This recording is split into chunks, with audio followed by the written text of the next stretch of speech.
Tribune.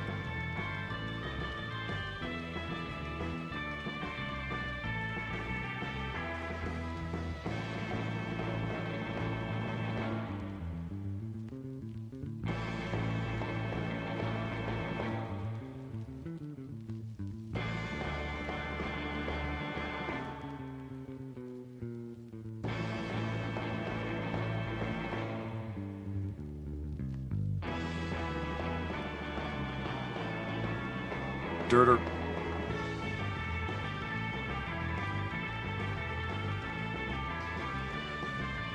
A dirter. Tribune.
We come to this place for science. We come to paleontologizing streams to laugh, to cry, to show up late and then ask what today's topic is even though it's right there in the title. Because we need that. All of us. That indescribable feeling we get when the surf rock starts, and we learn something we've never known before. Not just entertained but somehow infotained, together. Baffling images on a tiny computer screen. Sound that I can feel. Dirter. A dirter is one of those things you get at the end of the paper towels, the cardboard thing in the middle, you go dir in it.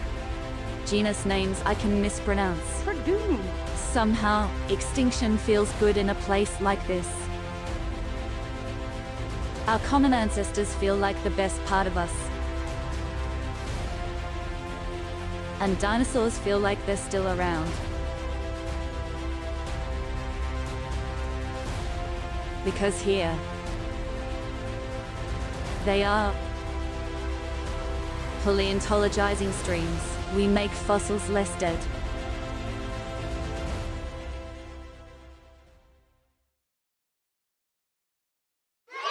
Well, hello everybody, and welcome back to Paleontologizing. A very happy Thursday to you, a very happy Thursday Birds Day, no less. A very happy World TUATARA Day to it also. We will be talking all about these incredible critters today. In at number 8, we have the excited for that as I am. Tradoon. Will62, thank you for the 10 months of support. I really appreciate that as well. How are you doing? It's good to have you here. Happy World TUATARA Day to you. Before I forget, let me introduce myself real quick, especially if anybody happens to be new here. My name is Danny Anduza. I'm a dinosaur paleontologist. Although one of the critters we'll be talking about today is very much not a dinosaur, nor is it a lizard. Yeah. Dinosaurs are what I study, what I publish on in the scientific literature, what I talk about 5 days a week here on Twitch, and during the summers, what I dig up.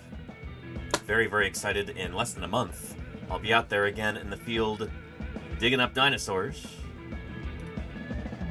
and live streaming it. So I am pretty stoked for that. Hello everybody. Spainimation, Shreyank. Hey, thank you so much for the raid early on. Yeah. I study dinosaurs. I dig them up. Said that. Yeah. When the time is right during the summer out here. Summer Very is hot swiftly today. approaching. It's supposed to be up to 105, 110 Fahrenheit. That's like, what, 41, 42 degrees Celsius, something like that. So yeah, we've got these wonderful shade tarps over the quarry. Oh, hello, sweetie pie. And, How are you doing? Let's Showing see, up what else early should I today. tell you right at the beginning if anybody's new? We're working in the earliest Cretaceous Cedar Mountain Formation. These rocks are about 140 million years old. And we've got, potentially, a couple of new species of dinosaur that are going to come out of this quarry. We've been digging here for enough. Oh, Sweetie Pie is investigating the Tuatara skull. Hello, Sweetie Pie. How are you doing? Cats aren't really our topic today, but they have a tendency to appear on these streams. Don't you, Sweetie Pie? Yeah.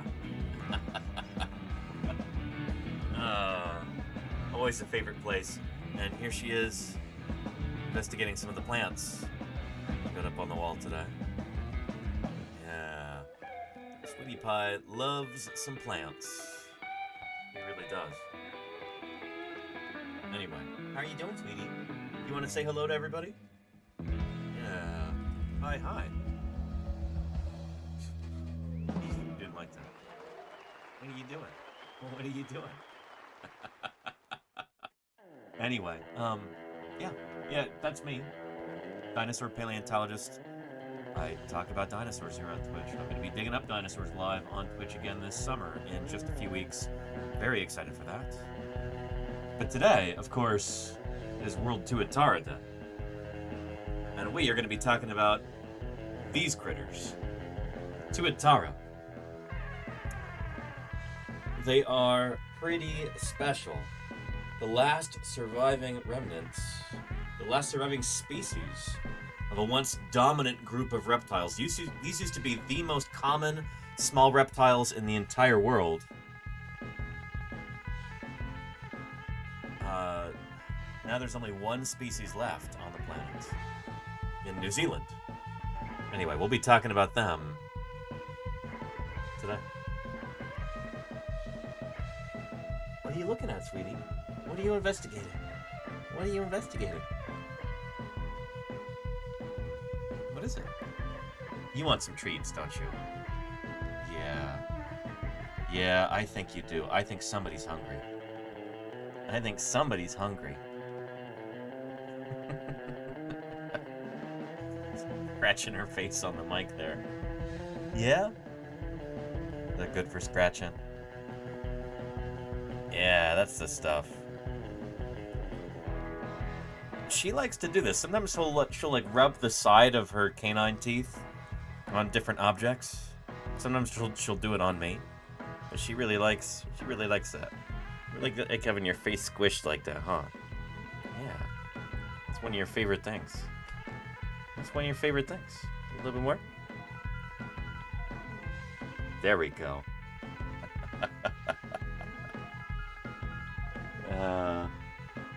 Oop. Sorry, I'm trying to find the cat cam button, sweetie.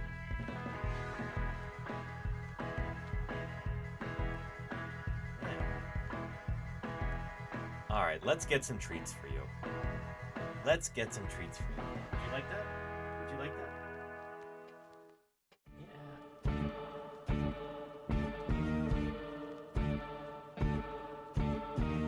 Here we go.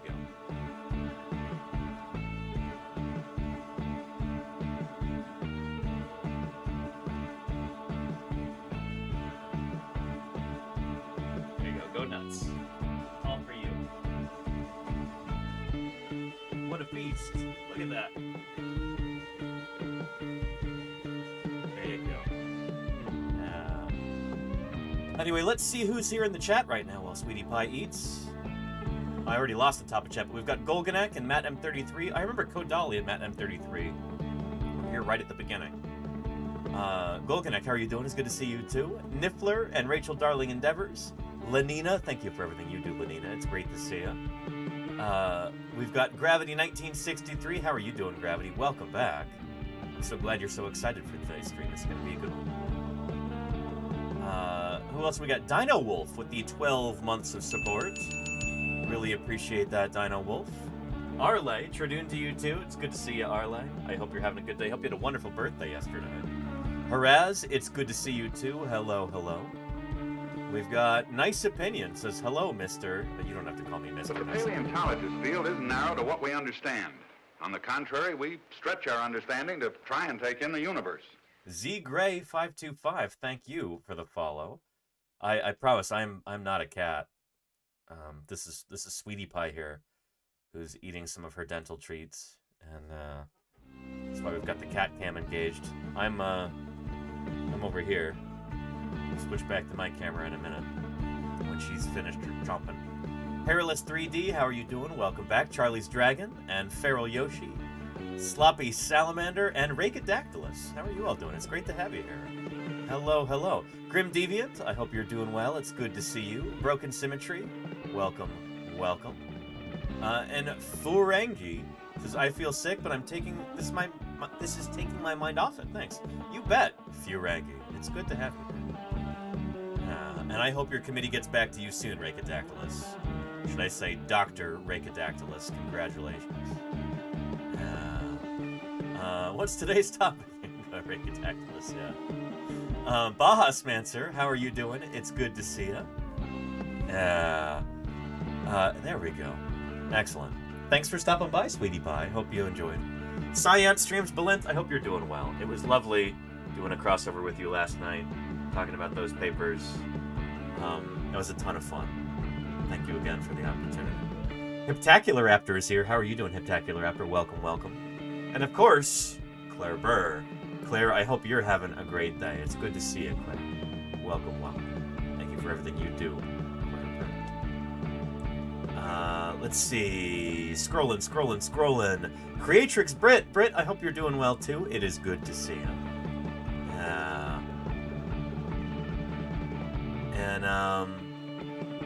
But yeah, And Charlie's Dragon is correct. Tuatara comes from the Maori tua on the back and tara, spine. Because it's got spines on its back. Bingo. We'll be talking about that. Ice Allen, how are you doing? Welcome, welcome. And Rhacodactylus says, behind every great cat is a hairless bipedal primate who gives her treats. Excuse me, Rhacodactylus. I've got plenty of hair here. I've got plenty of hair. Who you calling hairless, Rhacodactylus? And then smash cut to Rhacodactylus, who's absolutely covered with hair all over. Yeah, but I got some hair. Broken Symmetry says, I want to hear the cat talk about dinosaurs. You do not want to hear Sweetie Pie talk about dinosaurs. She does not know a lot about dinosaurs. I'll say it. I'm sorry, Sweetie Pie, but it's true. Don't. If she tries to tell you anything about dinosaurs, don't believe her. She doesn't know what she's talking about. Nivi, how are you doing? Welcome, welcome. And Dinosaur on the Hill, how are you doing? It's good to have you here as well. Stinky Wanky, good to see you. Claire Burr is the best. Agreed, Stinky Wanky. Big appreciators of Claire Burr around here. We are Claire Burr enjoyers. All of us. And Rhacodactylus says that was a fantastic discussion last night. I'm really glad you liked that, Rhacodactylus. That was a lot of fun. Hanging out with Glint, Science Streams, and talking about those papers there. Let's see. Videos. And Murph, thank you for those 10 gift subs. I do appreciate that very, very much, Murph. Thank you. Thank you. And look, a lovely Tinamu bird to celebrate the generous gifting of those 10 gifts. Oh, shoot. A little too excited. Murph is overloading the system with 10 gift subs. Thank you, Murph. I really appreciate that. Thank you very much. Good stuff. Thank you, Murph. There's 10 people right now who won't have to worry about any ads at all until I'm already in the field. I will be out there digging up dinosaurs the next time any of those 10 people have to see another ad on this channel. So thank you, Murph. I really appreciate that. Holy cow.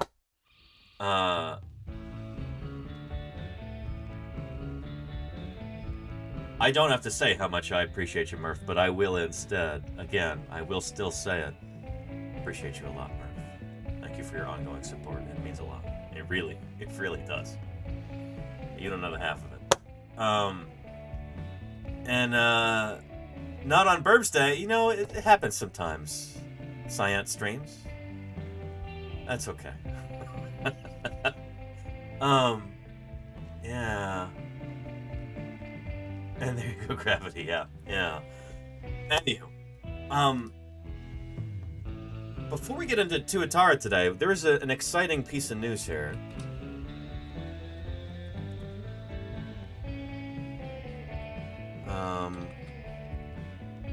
There we go. I wonder if we can find a quick video about this, because I just saw this the other day, and not the other day, I saw this right before stream, and it really made me smile.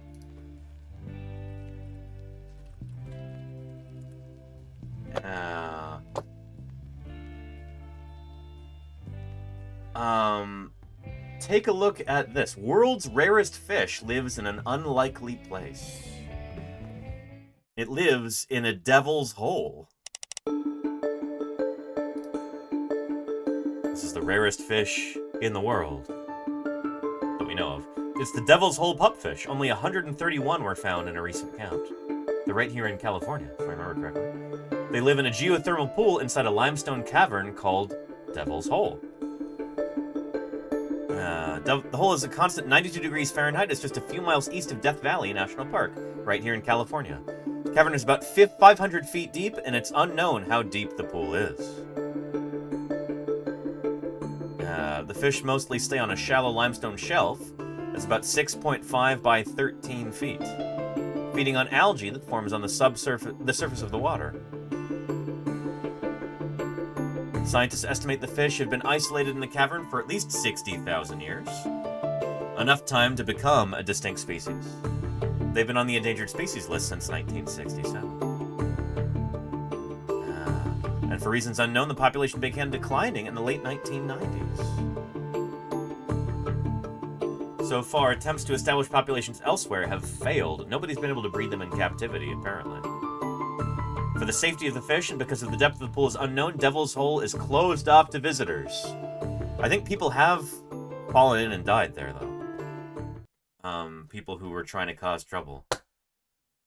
But some good news here. The Devil's Hole pupfish population reaches a 25-year high in a new census. Nye County Cavern is the sole habitat for this endangered species.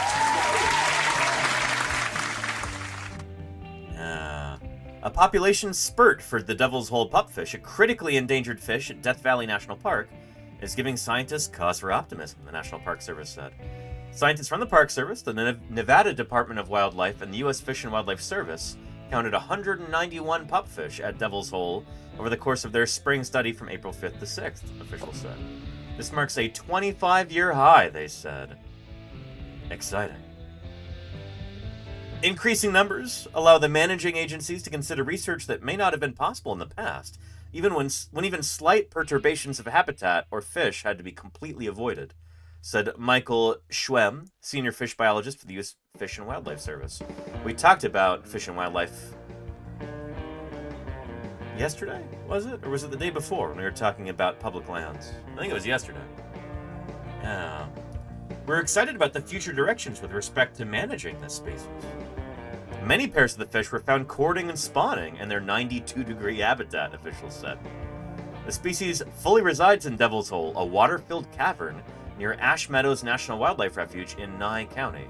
That might be Nevada, actually, not California. Officials say Devil's Hole is the smallest habitat of any vertebrate species on the planet. The fish are found in the upper 80 feet of the cave and depend on an 11-foot by 16-foot sunlit shallow shelf at the cavern's entrance for food and spawning, officials said. Imagine if your entire species existed in a space smaller than my room. That's nuts. You know? Historically, the pupfish's population ranges between 100 to 200 in winter and 300 to 500 in late summer. An all-time low of only 35 fish was recorded in 2013. Imagine that, for an entire species, only 35 individuals left, and they all exist, you know, in a space smaller than a Ford Excursion. That's nuts. The tiny fish, averaging less than 1 inch in length, lived in relative isolation for between 10,000 and 20,000 years after periods of flooding and dryness created the cavern they call home, the Park Service said. Flooding last summer from Hurricane Hillary was a benefit to the fish's ecosystem, officials said, because it added nutrients that washed off the surrounding land surface in a fine layer of clay and silt. Using scuba gear, scientists dove 100 feet below into the habitat to count the fish population. A second team counted near the shallow shelf where the fish were visible. It was really encouraging to see such a large number of young fish during these spring dives, said Brandon Senger, supervising fisheries biologist for the Nevada Department of Wildlife. Conditions within Devil's Hole looked healthy, so we have hopes of high recruitment over the coming months that will lead to a large population in the fall. The species was declared endangered in 1967. The following year, commercial drilling and pumping near present-day Ash Meadows National Wildlife Refuge began to sap away the springs that feed Devil's Hole and kept the pupfish habitat intact. So, like, you know, if anybody's ever seen that film, the one with the geologist,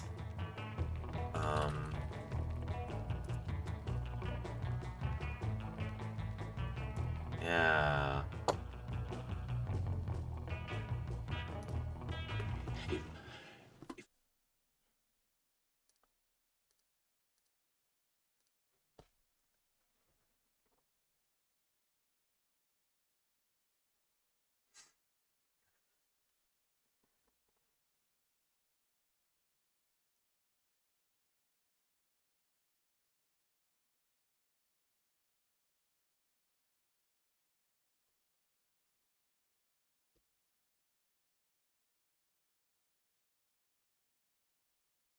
Yeah, that's what was happening with the water at Devil's Hole.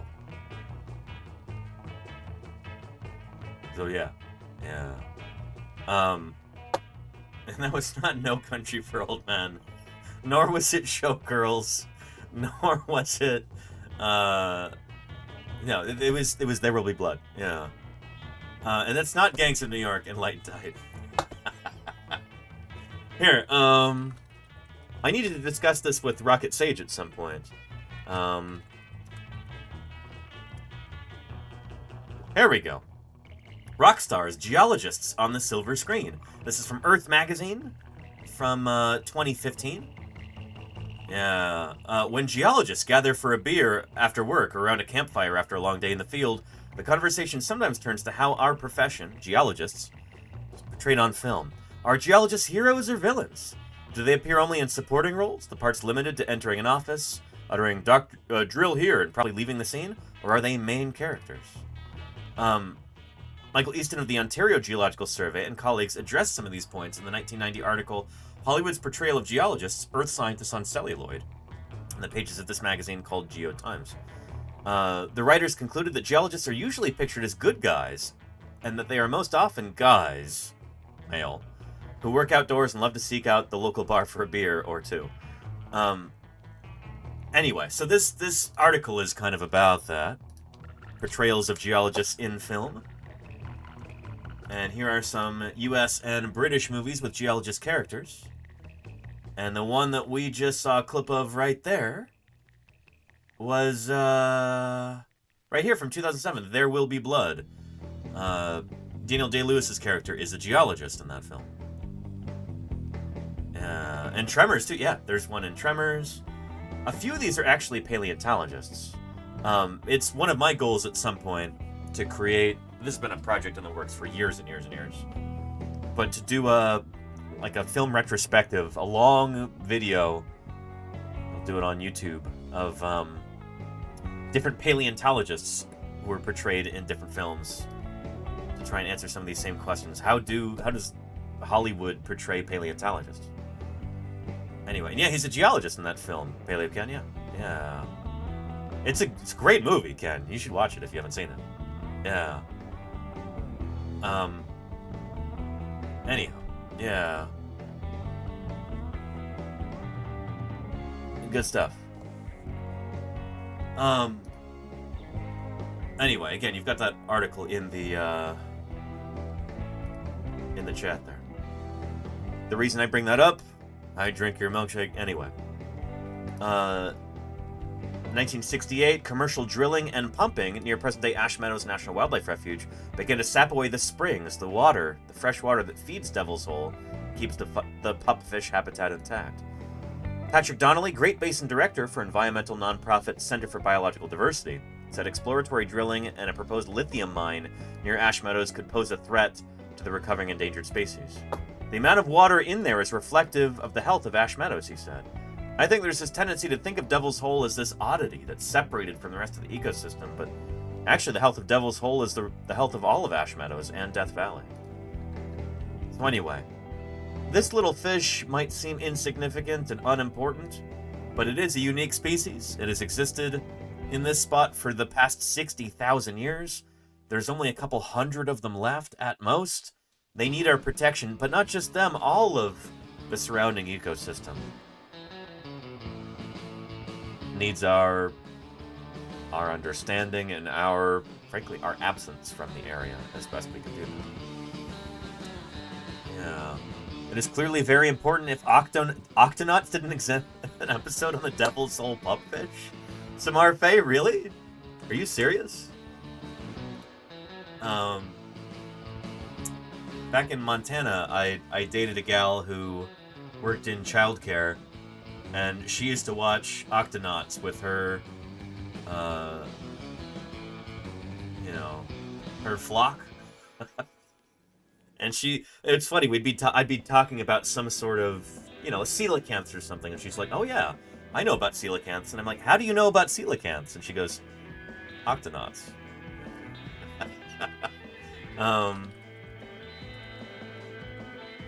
Octonauts, pupfish.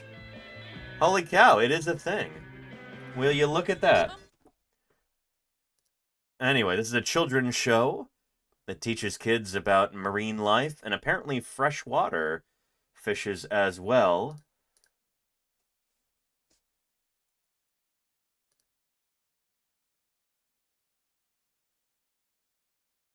Anyway, so apparently that's a pupfish. I think they talk in this, don't they? Yeah.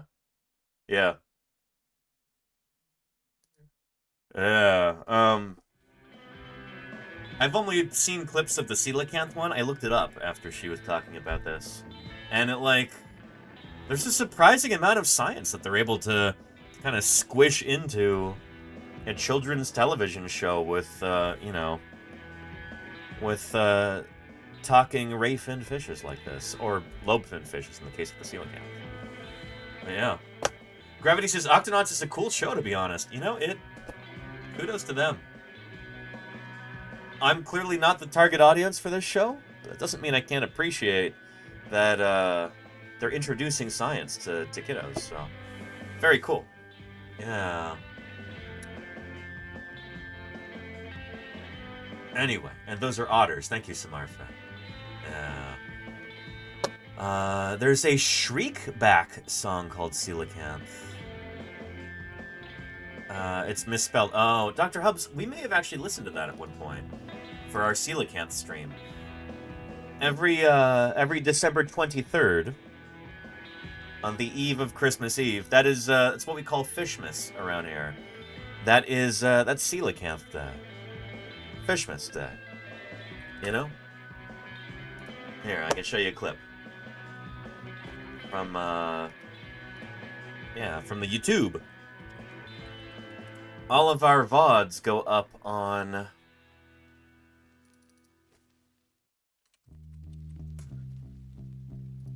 There we go. Back. Go up on YouTube.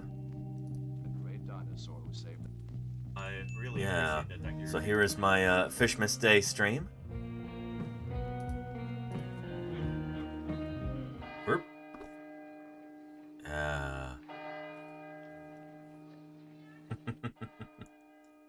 Festivus too, Dr. Hubs, yep.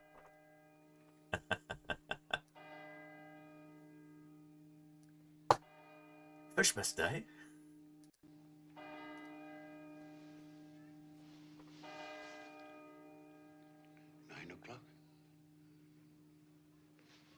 Daylight.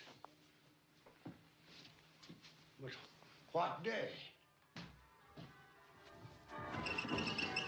Hello, you there, boy. What? Me, sir? Yes, you, my good fellow. What day is today? Today? Why, it's Fishmas Day, of course. Fishmas Day? Christmas Day.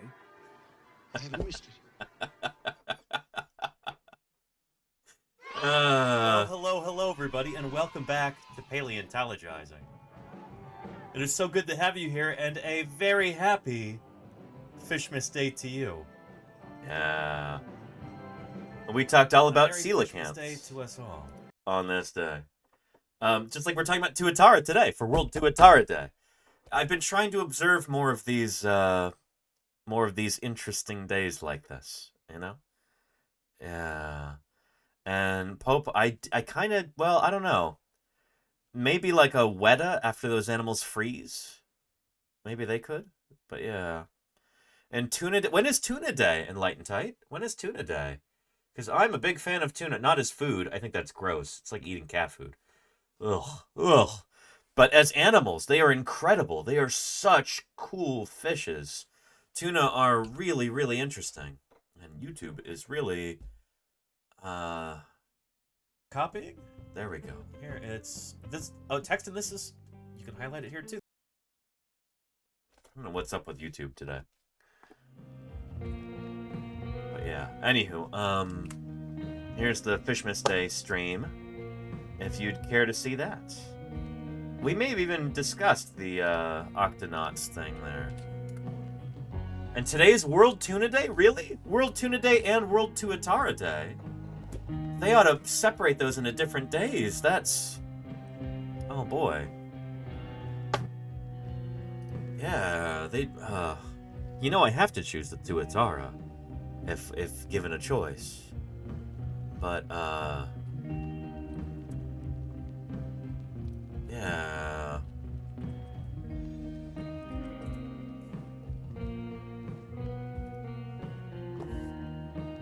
There, you can watch a bunch of tuna swimming around live at the Monterey Bay Aquarium live cam here. These are all blue, yellowfin tuna, I think. I don't think they have any bluefin there at the moment. But they used to, and man, those things are gigantic. They're some of the biggest rayfin fishes in the entire world. They are absolutely enormous. They're like sometimes the size of a car swimming around there. They're so cool. And you can check out the Monterey Bay Aquarium's live streams here on Twitch as well. They do some live cams like this. They put them here on Twitch, and it's neat stuff. Yeah. Anywho, tuna are really, really neat, and I just read a book about them recently. Grab that. It is right here by Richard Ellis. Tuna, a love story, which I think has been republished under a different publisher with a slightly different title. But, yeah, Tuna, Love, Death, and Mercury. Thank you, Claire Burr, by Richard Ellis. Yeah, I think it's the same book. But anyway, I'd recommend it. It's good stuff. Interesting. Very interesting stuff. And yeah, Alexander Morrison, it is TUATARA. World TUATARA Day today. So why don't we go ahead and get into that? We talked about the desert pupfish a little bit. Oh, and I was going to show this. I did a live stream with Balint last night. Like we do most Wednesdays, we do a crossover stream like this. That was a ton of fun. So those of you who were able to tune into that, I hope you enjoyed it.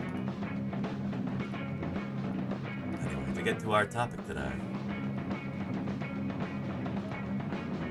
It is World TUATARA Day. So to kind of start off and talk about these critters right at the outset, let's check out this video from Animal Fact Files. It may be wrong to call a tuatara a lizard. Sure. It is wrong to call a tuatara a lizard. These are not lizards. This remarkable animal is very much not a lizard. It might look like a lizard, but it harkens back to a time when there were all kinds of different critters like this running around that were not lizards. These guys predate the lizards. They evolved before lizards evolved. They had this body form before lizards eventually evolved the same thing.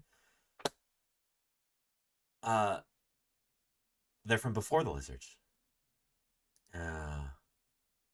And they are a perfect living example of the diapsid skull condition. Check that out. You got your beautiful post-orbital fenestra and temporal fenestra right there. We'll talk about this in a bit. I think this comes up in another video. Sure, they look you're right, like Alexander, our yeah. four-legged scaly friends. However, they aren't really related to them. Tuataras are from their own unique order of reptiles, to which no other living reptiles belong. Some scientists argue that tuataras should be separated into different species, but as it currently stands, there is only one living species of tuatara. Though just one living species, Sphenodon punctatus, which is kind of wild. I think back in like the 70s or 80s, it was proposed, or maybe the 90s, it was proposed that a second species existed. It was like the North Brother Island tuatara or something like that.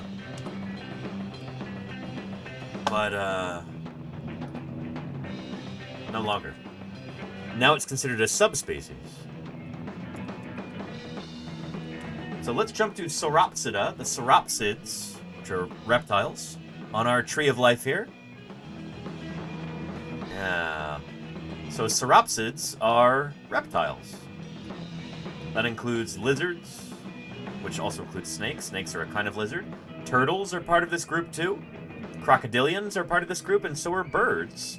And of course, the tuatara. The tuatara are right there. You've got Lepidosauria. The lepidosaurs are a clade, an evolutionary group of reptiles that have got 10,910 species, give or take a few. One of those species is the Tuatara. Right there at the beginning. So you got lizards and snakes, squamata, 10,909 species, and then you've got the Tuatara, all here by itself, all on its lonesome. This is a remarkable animal. They are so cool. They are unique in the truest sense of the word.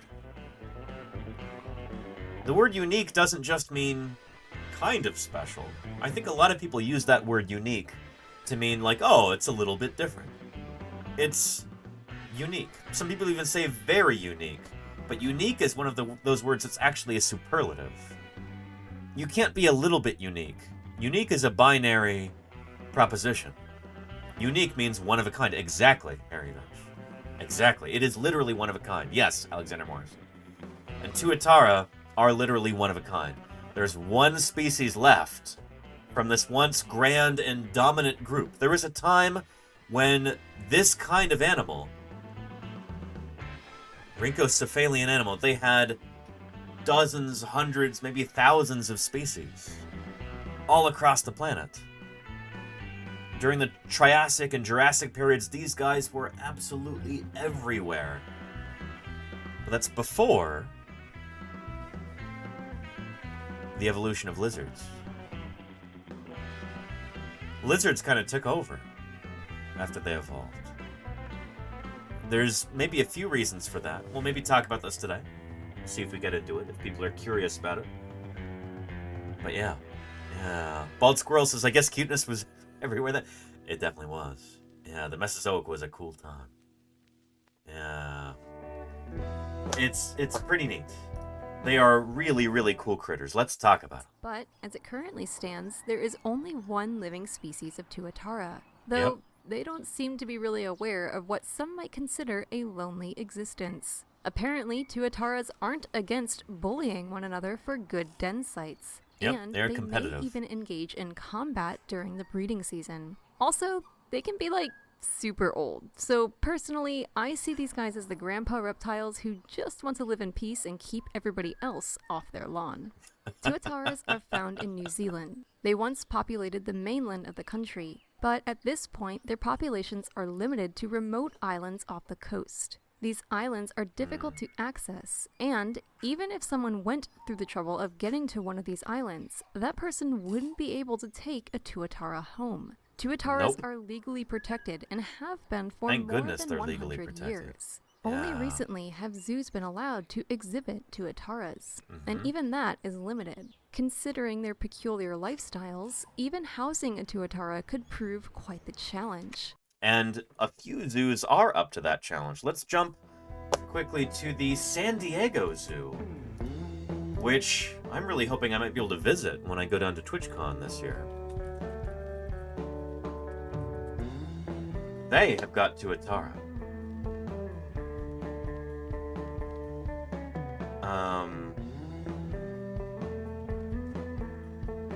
Where did that video go?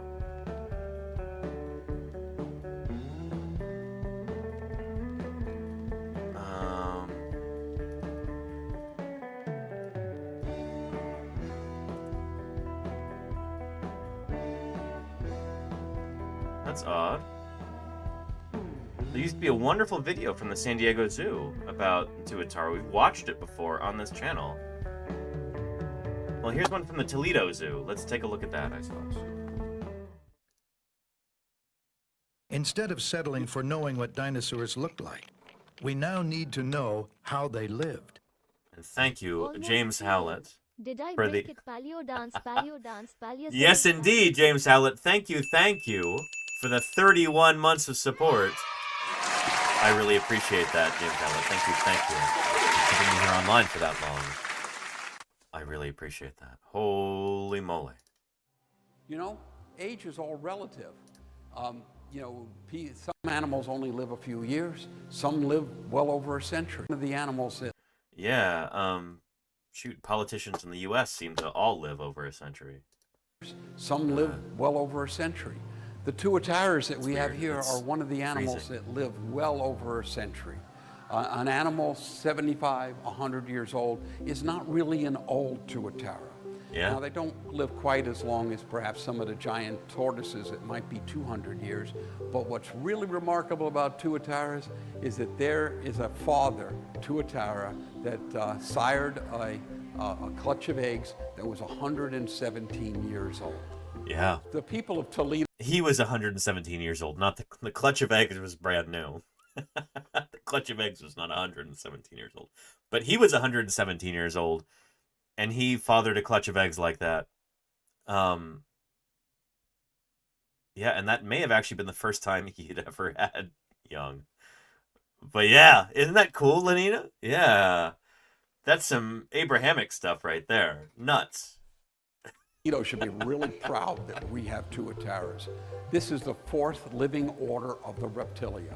Everybody knows about turtles and crocodiles and snakes and lizards, which are the three other orders. But then there is one species in the fourth order, which is literally a relic from the Cretaceous period, and that is the tuatara. The animal here, which we call Old Man, he came into the United States in the 1970s. We think that he's at least 75 years old, and that's probably an absolute minimum age, just looking at that. Something's up with his rostrum, The too. most important things in taking care of tuataras is to have the appropriate environment.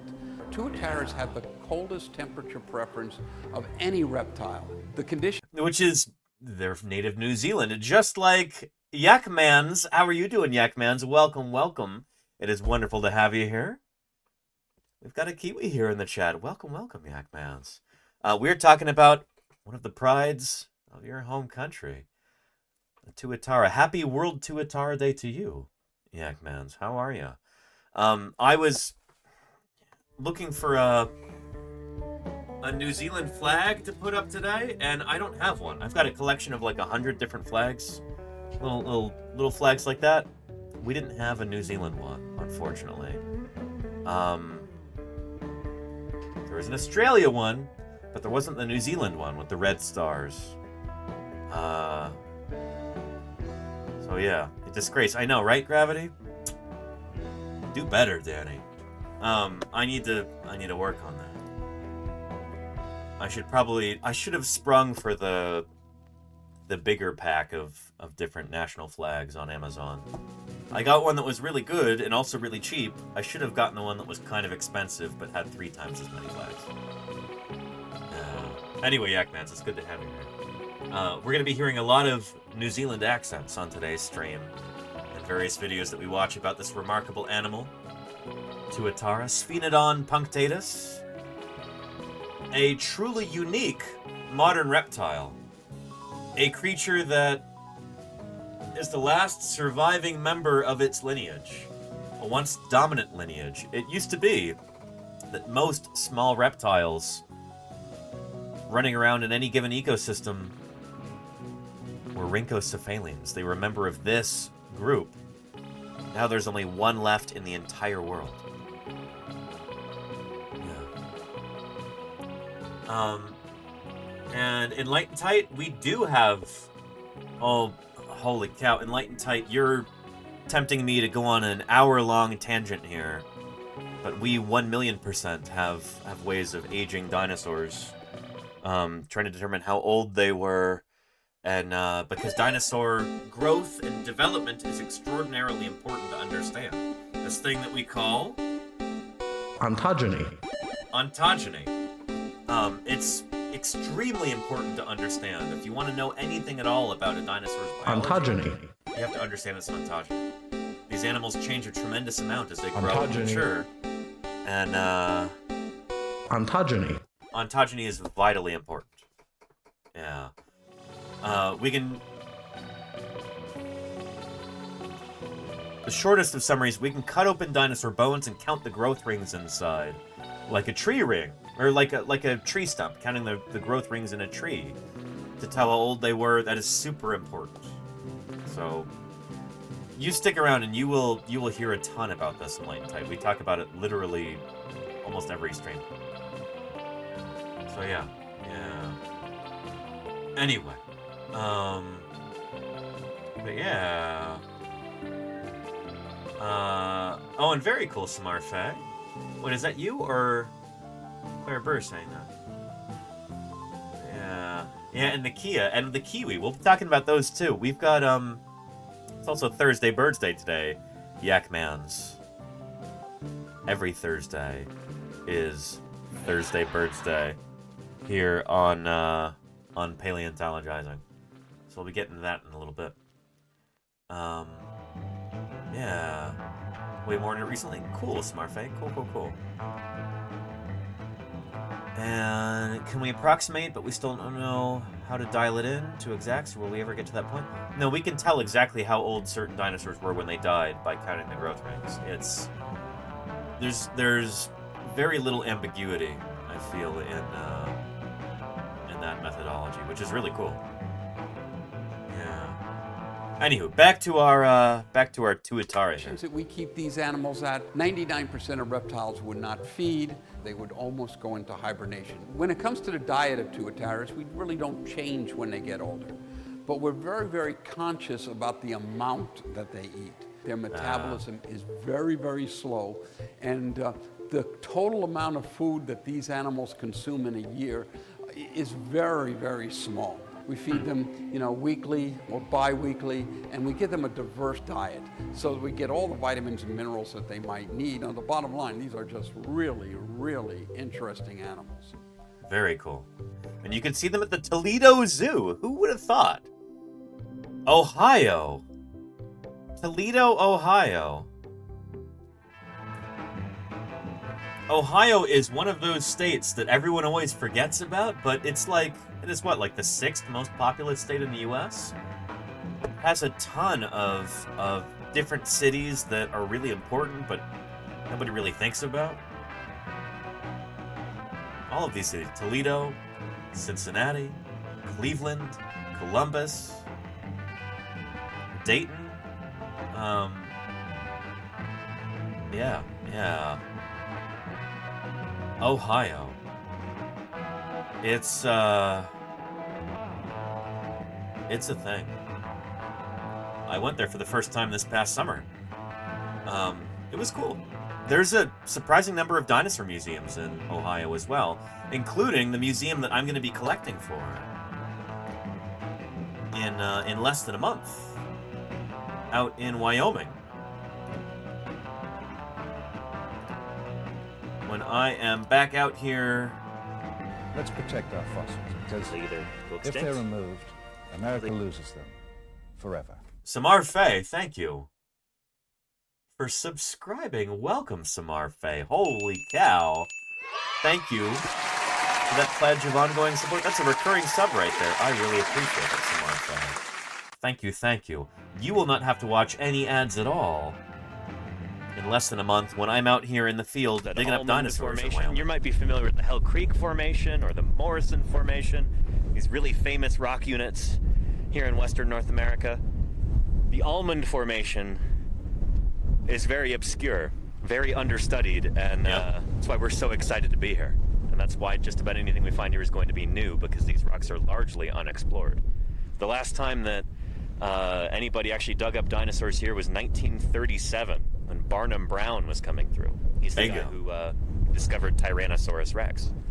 He came through here briefly in 1937, almost lost his life due to horrendous weather here.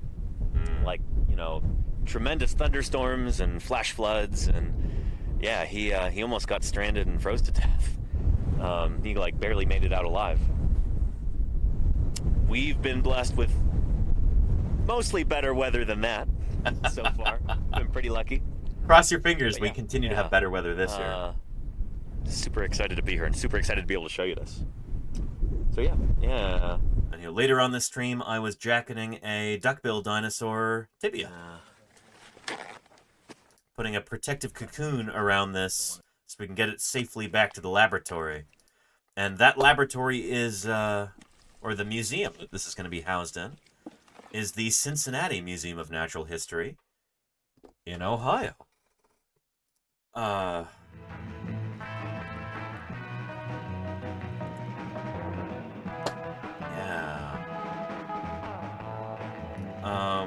Here, this guy did a visit. I've never actually been here, not yet.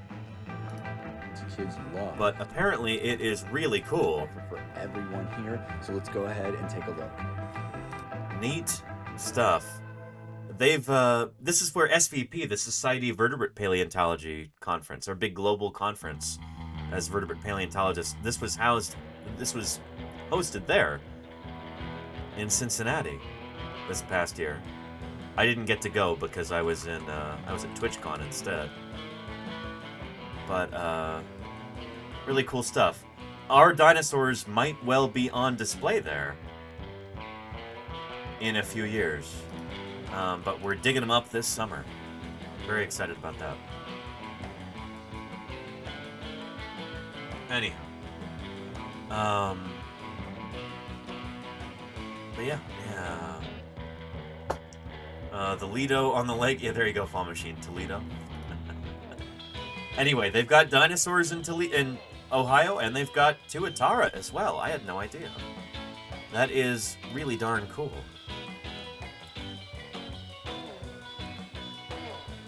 Yeah, holy moly.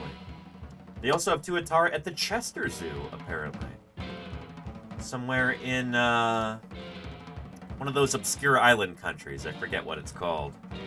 But they have a town called Chester there. Here, take a look.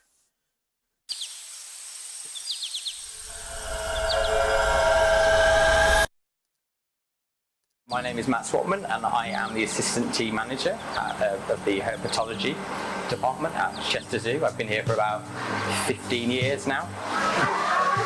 So this is our Tuatara exhibit, our temporary Tuatara exhibit that we have on show to the visitors currently. All our famous so adult small. Tuataras. It'd be cool if they had their own huge building. You know, come see the Tuatara searchlights, you know, spinning around on either side of it. But I guess, you know, if this is a comfortable habitat for them, fair enough. All off show. I've never seen a Tuatara in real life, or at least I've never seen a live one. I've seen taxidermied Tuatara, and I've seen Tuatara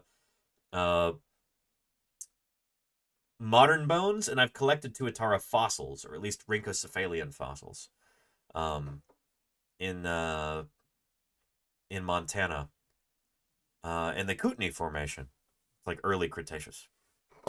But I've never actually seen a live one in person.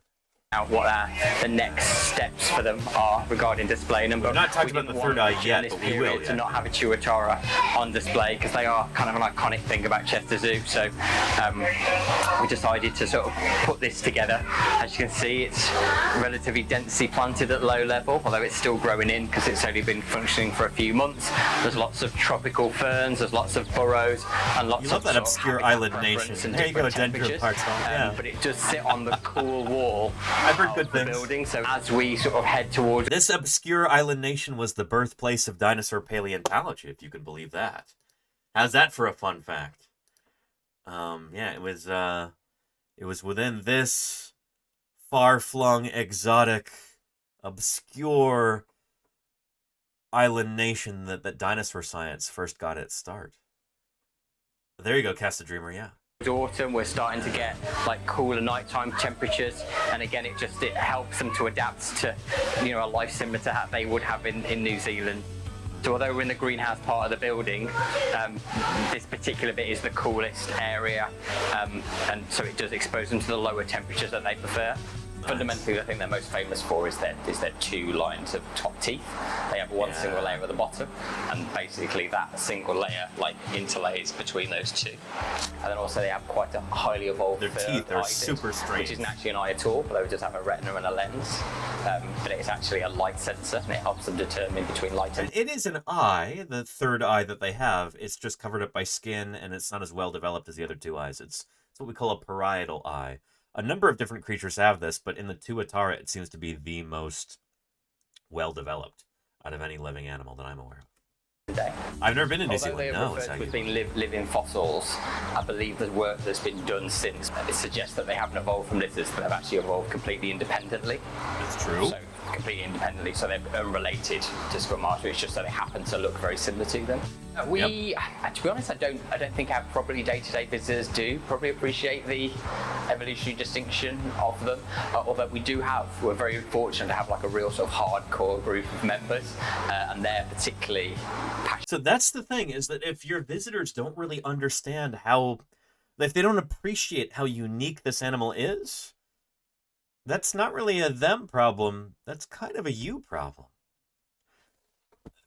Your average everyday person is not going to understand or appreciate a tuatara unless you tell them why it's so unique and why it's so cool, why it's so special. As educators, it's kind of your job to do that, zoo people, you know? Yeah, and that can just be having a docent outside the enclosure to, like, talk to people about this critter and why it's so incredibly cool. Or just having really good signage about that. Yeah. I don't know, it's that like human interaction that makes people pay attention.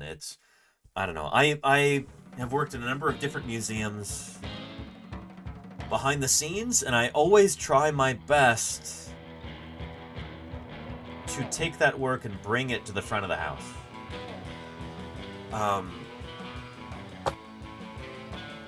Like when I worked at the Badlands Dinosaur Museum in Dickinson, North Dakota. That blue thing up in you see that right up there? That blue temnospondyl silhouette? I made that.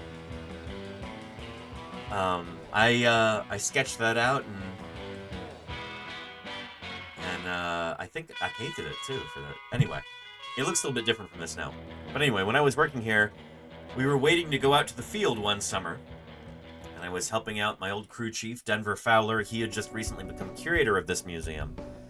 And I was doing some graphic design work. I was creating like the template for the informational placards that would be printed out for all of the new exhibits and everything.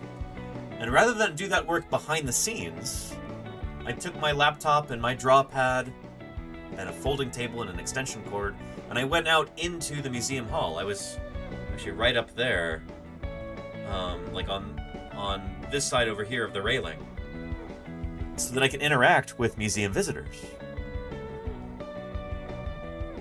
I borrowed a Triceratops humerus, upper arm bone of a Triceratops, set it on the desk there, and I had a few other models and visual aids and stuff.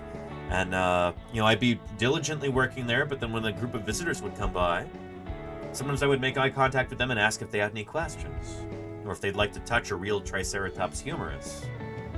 And that kind of interaction, you could see people's eyes light up. They came to a museum to see some cool stuff. This is right along a major highway, so, like, a lot of these people were, traveling along the highway through North Dakota, and I thought, we've got some time, let's stop at this little museum. And then getting a chance to talk with a paleontologist was a huge deal for some of these people. Being able to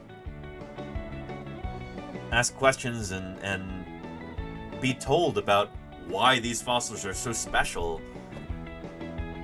that's so much, frankly, it's so much better than any museum signage, any informational video they could watch, anything like that. Having that human interaction is incredibly important. And I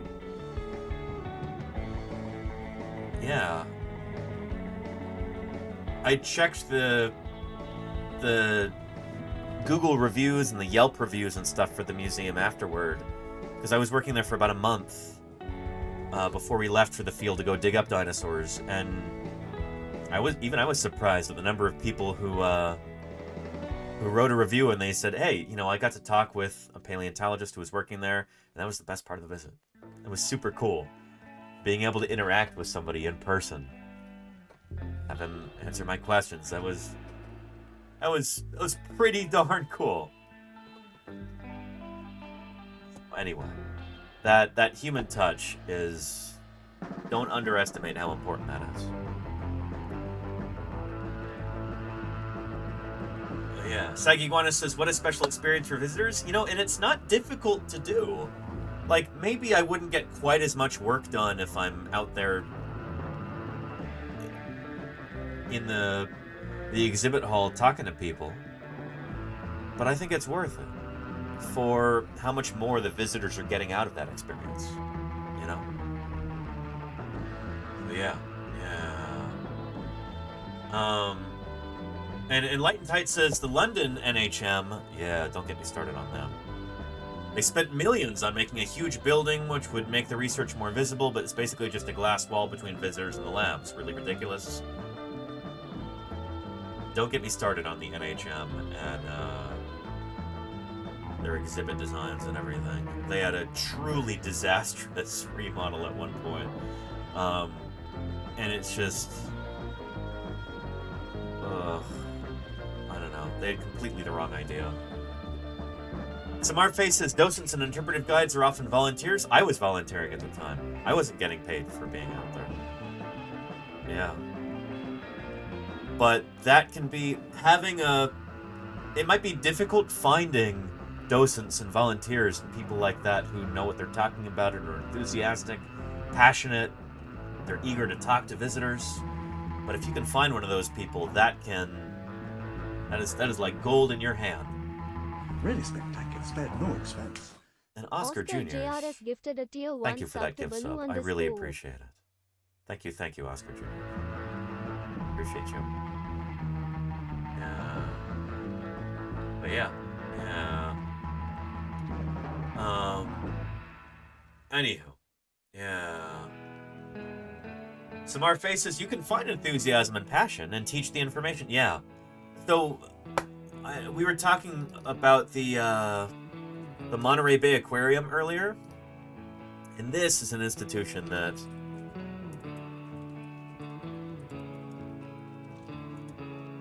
that I think does an absolutely stellar job of this. I think they might be... It's the best institution I have ever been to anywhere. Between zoos, museums, aquaria, wildlife parks, herbaria, whatever. Never have I been to a place that has been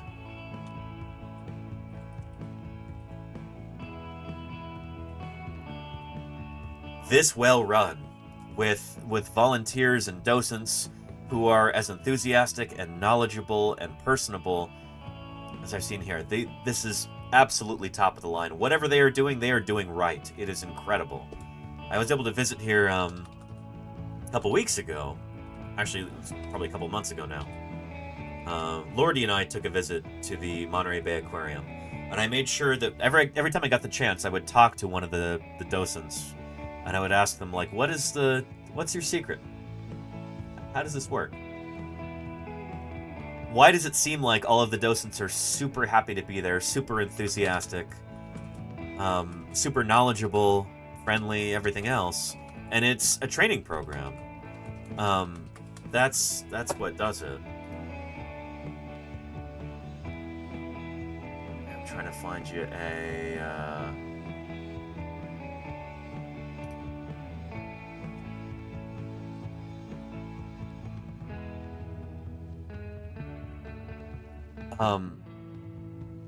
From the docents I was able to speak to, it seems like they have a 10-week training program, kind of at the minimum. Some of their docents actually go to community college classes for marine biology, and they're literally being educated in this field in the same way that a professional marine biologist would be. But there are like night classes that they have for the docents and for the volunteers, I think both at the aquarium and at the local community college. They really do an excellent job of making sure that the docents really know what they're talking about, and making sure that they are committed to being good at what they do. They're pretty awesome. And Dread Pirate Roberts, yeah, Monterey Bay Aquarium is where they filmed Star Trek IV: Revenge of the Whales. Parts of it, at least. That was right before the aquarium opened. Because it opened in 1984, and I think Star Trek IV: Revenge of the Whales came out that same year or the year before? What year did that come out, chat? Yeah. Anyway, they really know what they're doing. In 1986, really, Delta? Wow. Thank you, Delta Rain. It's good to see you, Delta. How are you? Yeah. Anyway. And when I went on that road trip recently, this is only like a month or two ago that I went to the Monterey Bay Aquarium. Utahraptor was the most dangerous dinosaur around. EO's chicken. Thank you, Delta Rain, for those 33 months of support. It is good to see. It is good to see.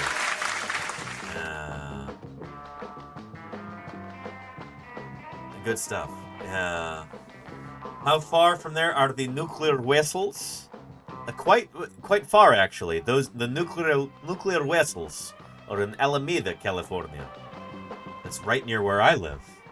In fact, back at my old apartment, I lived literally 1 block away from Alameda, in Oakland. Now I live elsewhere. But this is down in Monterey, California. Here.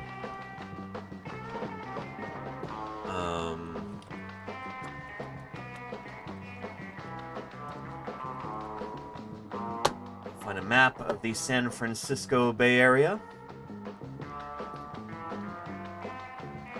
That'll work. Yeah. So, Pacific Ocean over here. San Francisco is right here, 7 by 7 miles. There's Oakland. That's where I used to live. This is, that little island right there is Alameda, where they keep the nuclear vessels. Right there is where that's the old naval base right there. So I used to live right here. I've moved a few miles away, but still in the general area. Monterey is down here in the Monterey Bay. So the Monterey Bay Aquarium is like right there. Yeah, so it's outside of San Francisco Bay. It's probably about 100 miles away? 200 miles away? Something like that. Yeah. Anywho. Yeah. We do not need nuclear vessels, thank you. Yeah, there you go, Diagonal. Have I been in the Army? Never, Bald Squirrel. No. No. Although I did... Oh, one time I had a Marine recruitment officer who kept calling me from different phone numbers back when I lived in Montana. Being like, hey, join the Marines! Join the Marines! You'll be we'll make you an officer right away. Join the Marines. Didn't want to do it. Yeah. You know, I'm not really into Dodge Chargers.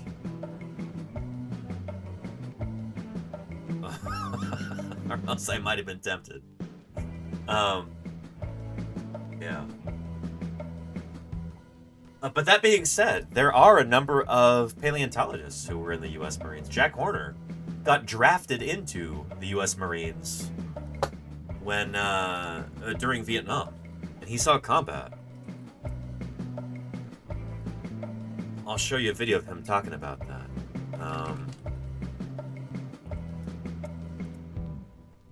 There we go. Let's see.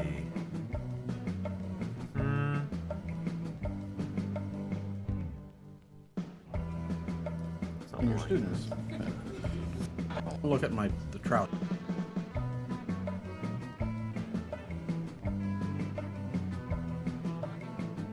Let's see. So this is my old boss, Jack Horner. Pretty well-known dinosaur paleontologist. And he got drafted in, I want to say, 1971 into the U.S. Marines. Geology and zoology. I'd completed scientific research project. I was married. But I mean, when you flunk out and during anyway, when I graduated from high school. This whole talk is about it's from a channel called Dyslexic Advantage, which is also an organization called Dyslexic Advantage. Jack Horner is very much dyslexic, and yeah, this has kind of helped shape his life in a certain way.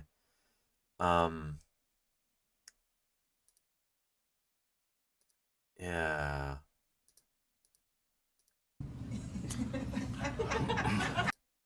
You could get, but I never want to. Said lots of things. Anyway, There we go. So I went on and did poorly and had lots of report cards that said lots of things about, like the other report cards. And a wombat hole, we'll get back to Tuatara in a minute, but what is the difference between an iguana and a lizard? An iguana is a kind of lizard. Tuatara are a completely different group of reptiles, and we'll talk about them. Yeah. And Alex Vixen says 1965 here. There you go. Yeah. And I finally graduated from high school with a D minus, minus, minus. And the teacher said to me, "This means that you have failed, but I never want to see you again." I was happy. That was good. So then I went to college. There you go, Dr. Hobbs. I went to the University of Montana. At that time, you could get in if you had a high school diploma. And I entered in 1964, and I flunked out in 1965. Yeah. And upon flunking out, I was drafted, and I went to the United States Marine Corps, which only drafted for 1 month in all of its time. And apparently this isn't entirely true. The U.S. Marine Corps has drafted a number of times throughout its history. Yeah. Let's see.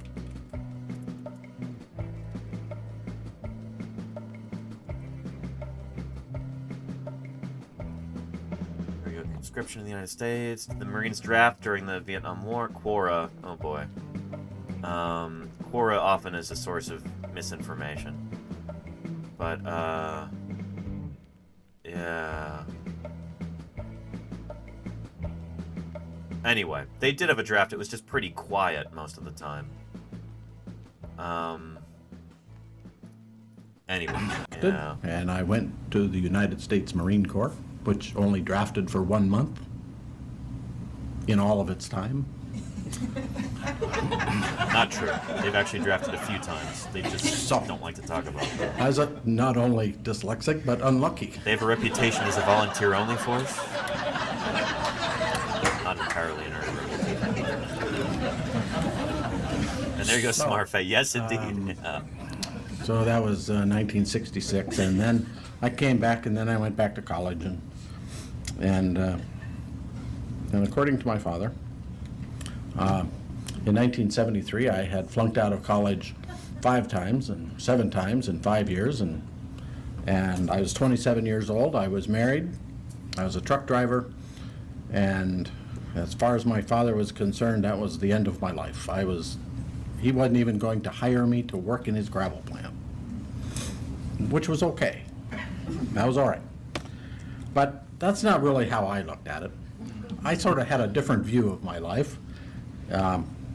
When I was 8 years old, when he was trying to teach me algebra, I actually found my first dinosaur bone that year. And that Jim Cameron was a truck driver? Really enlightened. I've got a lot of admiration for Jim Cameron. That guy he's got a reputation as somebody who really, really knows what he's doing. Kind of a visionary. He learned filmmaking by renting out stuff from a library. That is super cool. Yeah. I bet you I could have some pretty cool conversations with him. Yeah.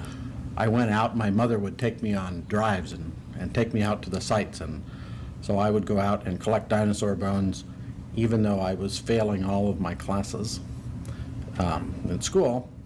And when I was 12 years old, I built an exhibit in our library, and it's still there. The Shelby, Montana Library. Would go to the library and read all the books. I wonder if it is still there. Not read them, but look at all the pictures, I've never been through determine Shelby. what I thought I had, and label all the fossils. And then, and I continued to do that through high school, and during when I graduated from high school, I won the science fair, and that was actually how I got to college. I was invited And so I went in 1964, and I studied geology, zoology, anthropology, and botany. And I actually took all the courses that were offered in all 4 of those departments. I mean, when you flunk out every quarter, it doesn't really. So here's the key. Now this is worth telling your students. The key is that if you change your major after you've been kicked out, then those people in that department don't really know. And so I would change majors pretty constantly. But interesting. While I was there, I also learned how to. Don't look at the trousers. It was the 60s. So anyway, I learned how to put skeletons together, and it was pretty cool. So I actually learned quite a bit. I also excavated my first dinosaur skeleton, and so from my perspective, in 1973, I had learned an awful lot about geology and zoology. I'd completed a scientific research project. I was married, and my outlook was pretty optimistic. And I was applying for work in museums. And 2 years later, I was hired to work as a technician at Princeton University. Now, a technician, I didn't have a degree, as you probably could tell. I had a high school diploma, and that was it. So anyway, I was hired by Princeton to clean fossils. And while I was there were signs around on the campus, and one of them said, "Would you rather go to a movie than read a book?" And some other weird questions. And I went and asked about it, and they told me that I was dyslexic.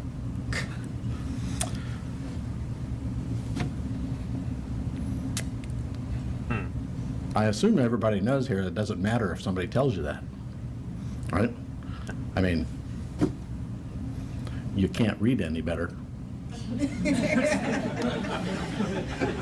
Anyway, so I thanked them, and I went back to work.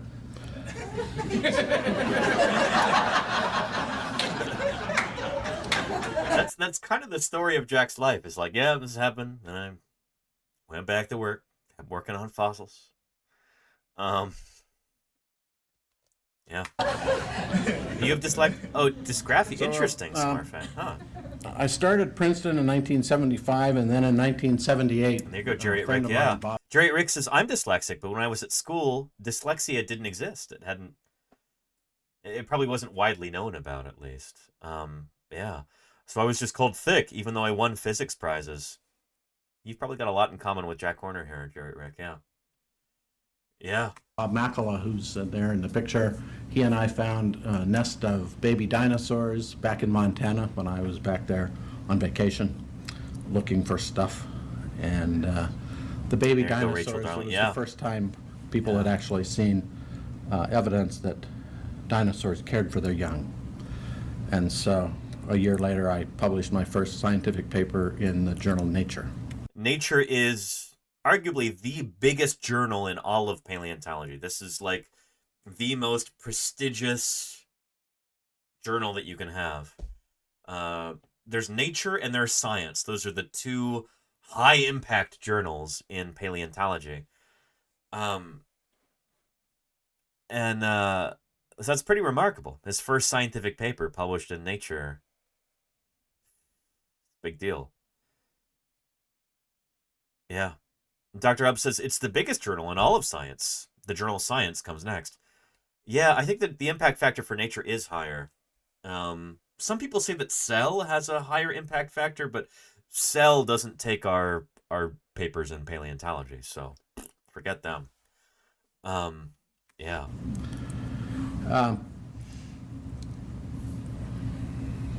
We found a lot of stuff.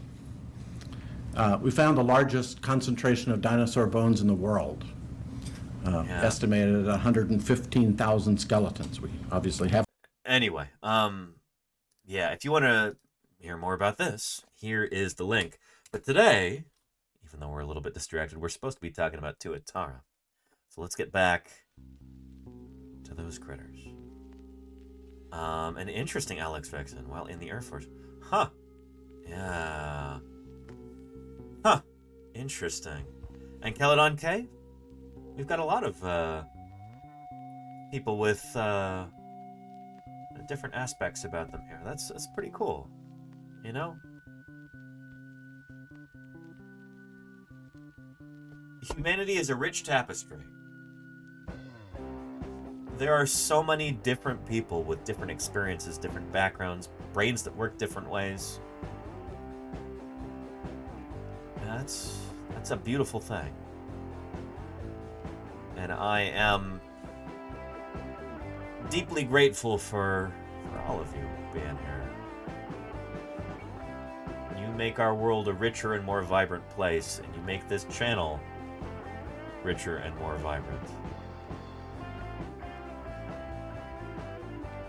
Thank you for that. In that brief moment, we alone are the only species to comprehend and appreciate the great dinosaurs. It's true, Basil. Thank you for the 16 months of support. AI. I really appreciate you, Basil. AIEEEE to you too, Basil. Thanks for supporting me for the past 16 months. Thanks for keeping this channel on the air. Appreciate you. Yeah. And Woods RS, how are you doing? It's good to see you. Welcome to Paleontologizing.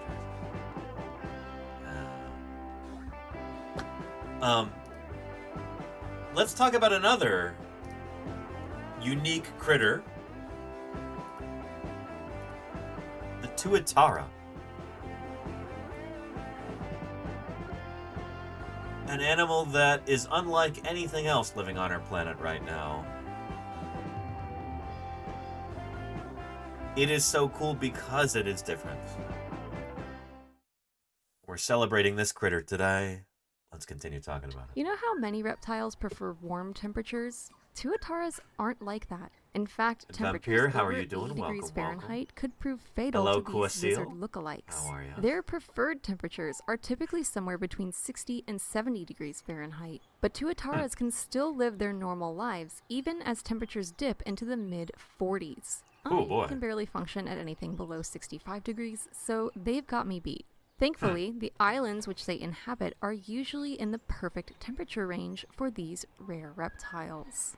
Like the chuckwallas we've talked about previously, tuataras live in rocky dens and tend to live solitary lives. When they do get together to breed, it can be a raucous affair. The breeding season for tuataras occurs at the beginning of the year, and it takes at least 7 months for a female to lay her eggs. Jeez. Tuataras are slow developers. It can take upwards of 20 years before they're ready to reproduce.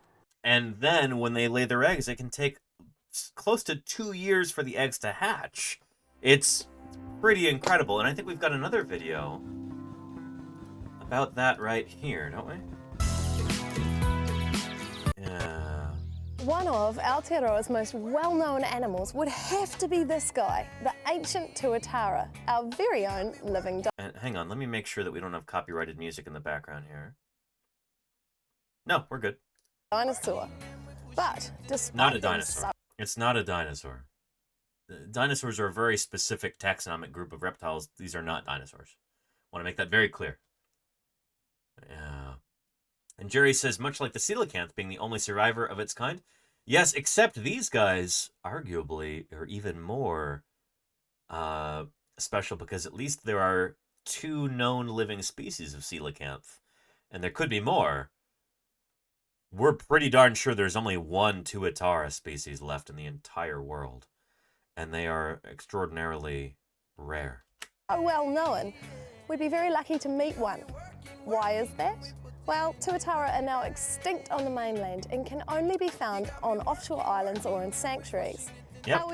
And you can't be extinct in one place. That's kind of a misnomer too. What she's talking about, I'm doing a bit of a well, actually, right here. But what she's actually talking about is extirpation. Extirpation, also called local extinction, is the termination of a species in a chosen geographic area of study, though it still exists elsewhere. So extinction means you're gone, gone, gone.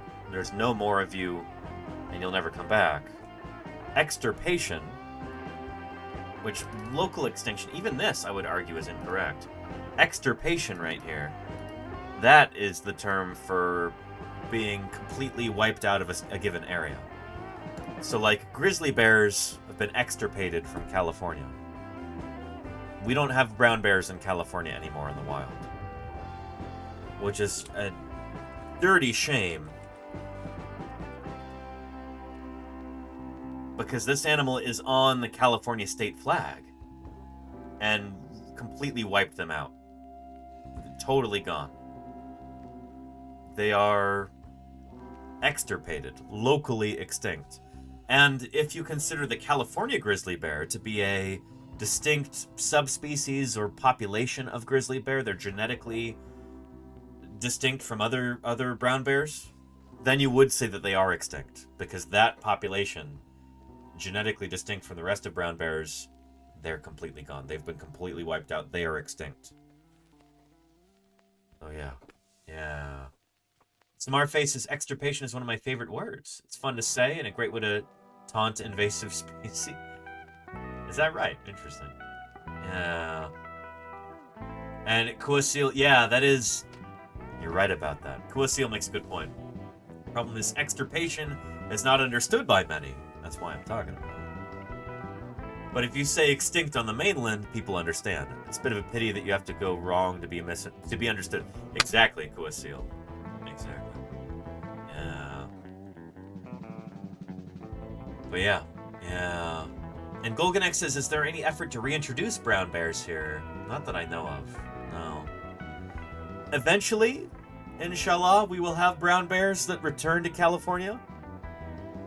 But it hasn't happened yet. There would be a lot of people who would be very, very upset about that. Shoot, like wolves moving back into Montana or Colorado. You get people who are frothing at the mouth, losing their minds angry over that happening. You know? People who would sooner drop a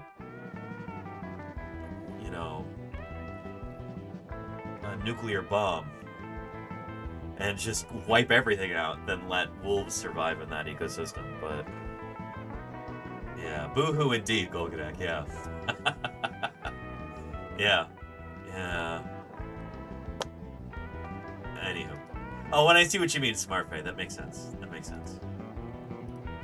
Anyway. So Tuatara have been extirpated from the mainland of New Zealand. I think maybe until recently, they may have actually been reintroduced to select areas of the mainland. But the good people of New Zealand are making impressive strides in being able to provide suitable habitat for Tuatara. The big problem for Tuatara was the introduction of rats to the mainland. Rats are invasive. They don't belong there. They kill lots and lots and lots of other species. And so New Zealand has been spending a tremendous amount of money and blood, sweat, and tears to try and remove rats from certain areas. And they've done a really, really good job.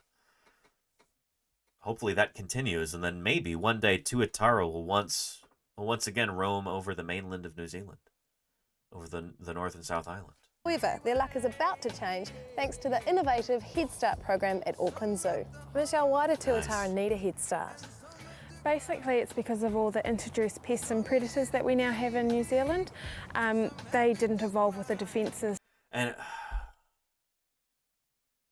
I might say this multiple times in today's stream, but I'm going to say it now. Let's make a point. There's something very, very charming about kind of an oceanic accent, Australian, or maybe even especially a New Zealand accent. Something about that is just very, I don't know, it's very charming. To be able to cope with them, so basically they have no chance whatsoever. So what's involved in the Head Start program? We have a group of breeding adults here at the zoo, and they'll lay their eggs. We'll then excavate those burrows, take the eggs and send them down to Victoria University in Wellington for incubation. Once the babies hatch down here, they come back to us here at the zoo, and we raise them until they're big enough to be released back onto the islands where their parents came from. And how long Agreed. does it take Nice. until Yes, they we are have. big enough? A Even good you few too, years, Uncle maybe up to 4 or 5 years until they get big enough. How long can a tuatara live? No one really knows yet, but we sort of estimate around 100 to perhaps even up to 150. So this is one of the babies. Do we know how old he is? Oh. He's just over 2 years old. His wee spikes are just starting to grow. What are the wee spines for? They're not actually used for defence or anything. They're actually really soft and flexible. Beards, I've seen that. And what I've seen the male that video, tuatara yeah. will do, they'll either puff the back of the neck up or their neck crest and raise those spines when they're... That is the thing about New Zealand accents, is many, many different vowels end up sounding like a short I sound. You know? A short E or a short A, or even heard like a short O, will sound like a short I sound. You know? So eggs will be egs. Not eggs, but egs. Yeah. And they had a vowel shift after World War II. Is that really a smart fact? Interesting. Fashion shops. Mark Melvin. Yes. Oh man. Are there any videos that exist about this?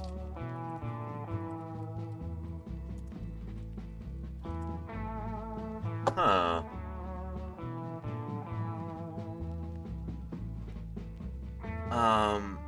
How to talk in a New Zealand accent. I've been working. Oh, and hopefully there's no swear words in this. We do try and watch our language for any younger viewers who might be visiting or watching or whatever, but... My Australian slang recently, because when I lived over there, right, I lived with Belinda, Warwick, Gerard and Tanya, and of course that was shortened to Bizza, Jizza, Wazza, Tizza, Dizza.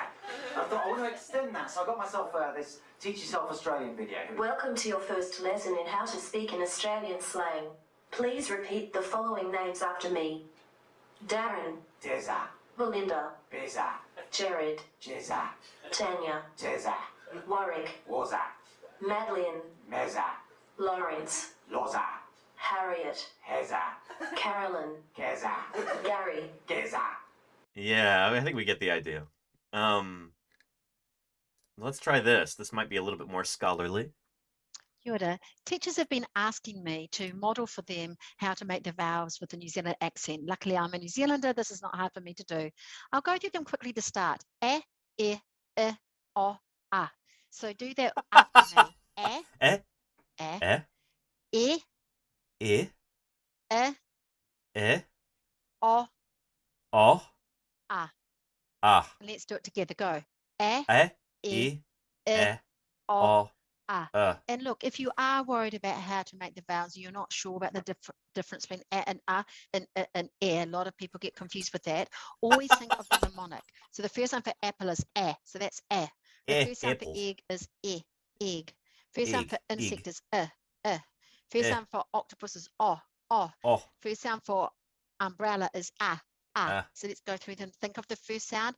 Apple. Egg. O. So hopefully that will help you with your vowels. And don't forget, you can download this for free from my website, the yolandasorrell.com website. Go to the shop page and click on free downloads. The shop page. I hope that's helpful, teachers. Ka kite anō. Apple. Egg. Gonna go to the store, go to the shop, pick up some eggs. Yeah. Anyway. Tuataras. Courting a Tuatara? female, but they'll also Tuatara? do it when they see another male. What you might not know about tuatara is that...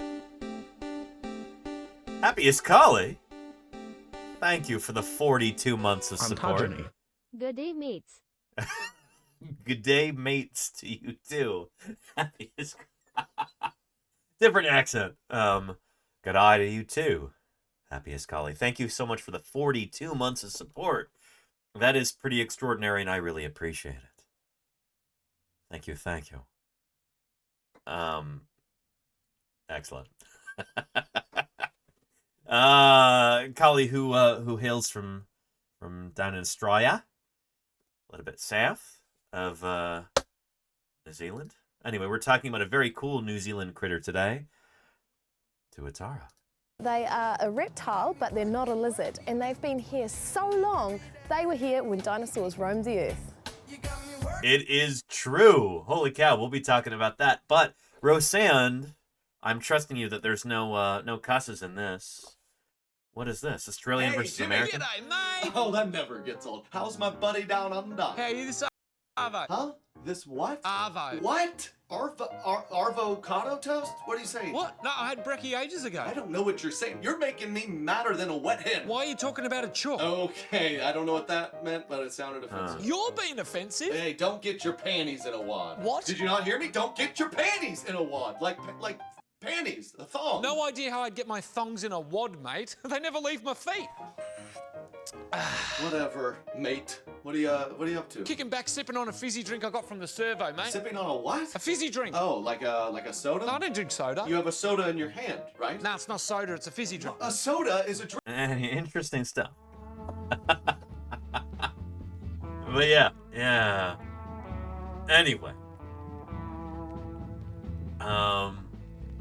The trap valve went to the dress valve, which became the kit valve, which became the schwa. Some interesting, Samarfe. Do you have a background in linguistics, Samarfe? That's really cool. I'm fascinated by accents and by regional dialects and by different regional terms for the same thing. I've always been kind of interested in that. It just kind of captures my imagination. I find it interesting. As a Brit, I understand both, says Jared Rick. I can understand what they're saying. But understanding and speaking can be different. You know, there's going to be different propositions. Anyway. The butt cheese. I know what that is, Basil. Oh, boy.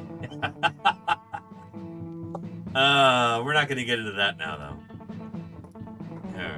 Back to our TUATARA. What do they eat? Here at the zoo, we feed them on small locusts and crickets. During summer, we'll feed them more than what we do during winter. Winter, they'll slow right down. They basically take on the temperature of the environment around them. Do you like Scouse accent? I've never been to Liverpool, Andy Aspian, but I've met some Liverpudlians before. And, yeah. Weren't the Beatles from Liverpool? I know we're getting a little bit distracted, but indeed they were, says Claire Burr. That reminds me, I've never really had an opportunity to show this off, but I always thought it was funny.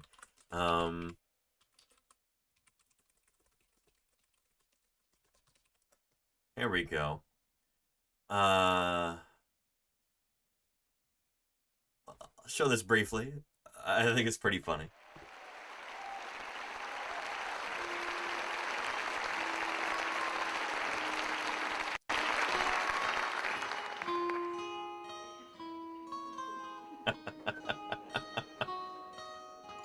Another original. Hope you're having a good time at the conference, and this guy's got some great songs. This conference was successful. You have more questions at the end than you would at the beginning. I know for me that there's one question that remains unanswered. Airboss knows what's up. Howdy, Airboss. Maybe it'll be addressed tonight. I don't know, but my question is, what if the Beatles were Irish?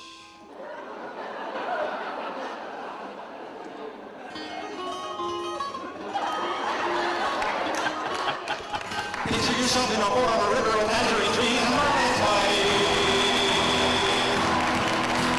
Someone appears in the church on the road and the night is all high. You never taxis appear on the shore waiting to take you away. Maybe pie. In the back with your head in the cloud and you're gone. A new scene in the smoke pile is joy. A new scene in the smoke pile is joy. And Alex Nixon. I find it amusing. Yeah. How are you doing, Mini Pie? You think you lost your love? Well, I saw her yesterday. It's you she's thinking of. She told me what to say. She loves you, and you know that can't be bad. She loves you, and you know you should. there's 3 cats here. Luckless Jacks, 3 cats.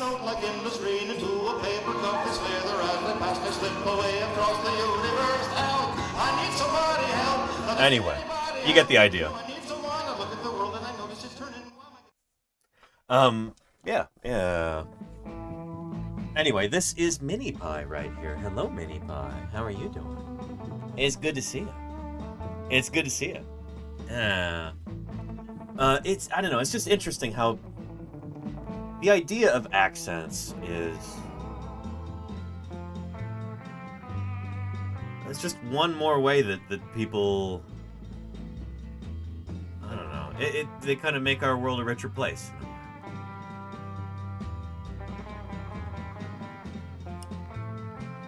And they can be a source of like, I don't know, of rapport between people, or they can mark you as coming from a different place, but I think they're fascinating. They're just interesting stuff, you know? Language speciation, yeah. And in the same way as that different languages and dialects and accents can separate from one another and evolve in isolation, it's kind of similar to how living things can evolve and change over time. Yeah, it's pretty neat to think about. Yeah. Anywho, how are you doing, Minnie? It's good to see you. Yeah. Let's watch some TUATARA stuff for a little bit, and then I'll see if I can get you some treats. How's that sound? Let's continue. How long did TUATARA sit on their eggs for? They won't actually sit on them. They'll dig a burrow, lay the eggs, and then cover the burrow back over. Incubation is actually for nearly a year. Something that's really interesting about these guys is the temperature of the soil will actually determine what sex TUATARA hatch. Higher temperature will actually produce males, cooler temperature will produce females. Can you manipulate that? Absolutely, so that's one of the great things that this research has actually given us, the tool to be able to choose. So it's really handy in a breeding program to then choose the ratio of males to females. Māori consider TUATARA nice. to be guardians or kaitiaki of knowledge. And there is something about these ancient creatures which does give them an air of wisdom. TUATARA can live a very long time, probably much longer than I will. And thanks to initiatives like the TUATARA Head Start program here at Auckland Zoo, their future's looking brighter and brighter. Very nice. And TUATARA Mini Pie. You got me running and I don't wanna stop. You got me running and me don't wanna stop.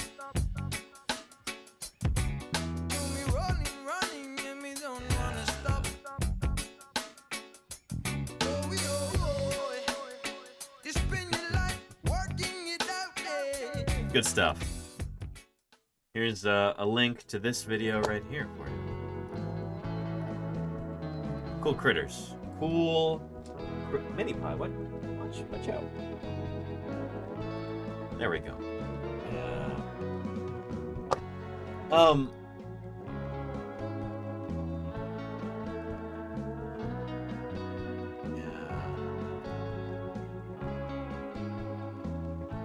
One of the things that's, well, we'll probably get to that in a little bit. We've got a kind of a longer documentary about TUATARA here. Let's start that up, and I'm sure we'll have lots of nice little tangents there. Mini Pie, don't drink out of my water. Stop that.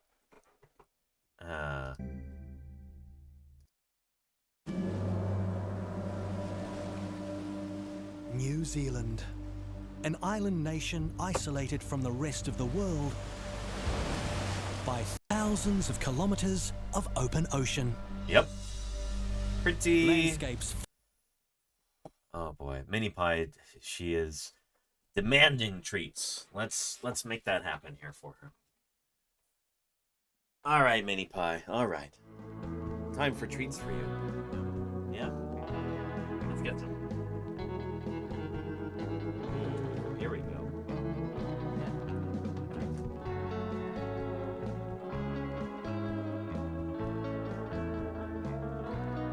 Good stuff.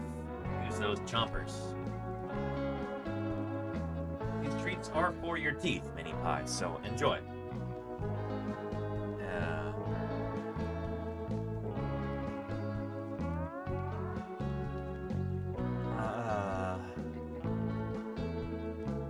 Pass the hat for a lidded cup for Daners. Basil. That's an interesting chat dialect that you're engaging in right there, that you're showing off. Interesting stuff.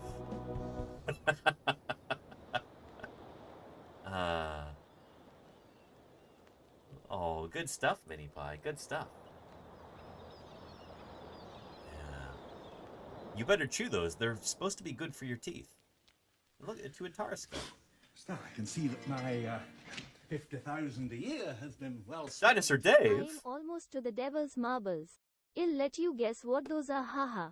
1 week until I get to Winton and extinct Aussie dinosaurs. Very nice, Dinosaur Dave. Very, very nice indeed. Holy cow. The devil's marbles. That sounds sounds like something in the devil's nethers, perhaps.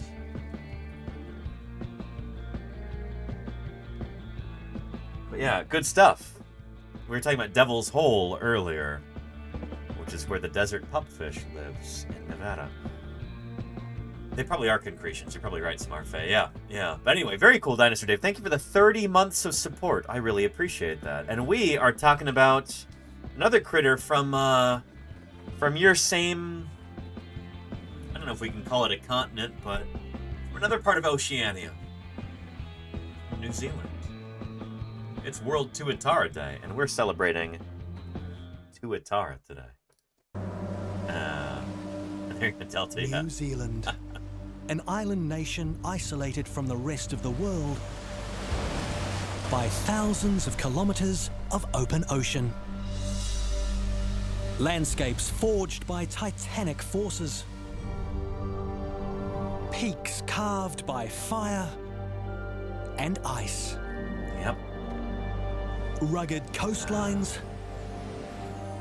and primeval Zealandia forests. deserves continent status. It kind of does, Samarfay. We'll be talking about that a bit. Over millions of years, these islands and neighbouring Australia became extraordinary evolutionary laboratories. Bizarre species found nowhere else on Earth emerged and thrived.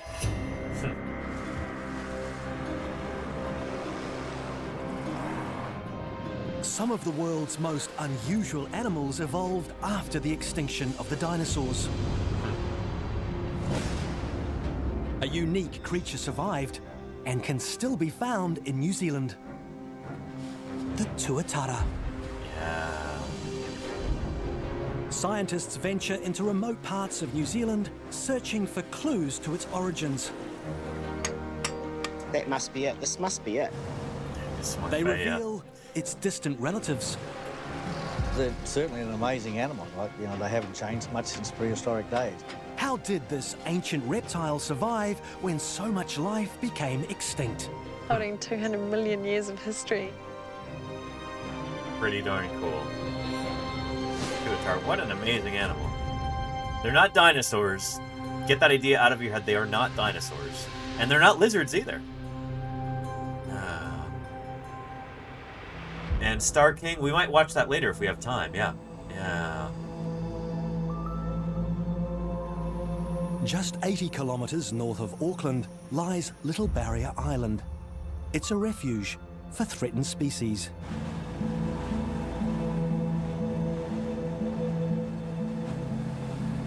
Department of Conservation Rangers Lee Joyce and Richard Wally manage this very special reserve. Today, their colleague Nicola Torquay has joined them in search of a rare animal found only in New Zealand. Yeah, TUATARA! Threatened Species Ambassador, my role is all about raising profile and awareness, but also getting to understand all of our threatened species in New Zealand and the best way to protect them.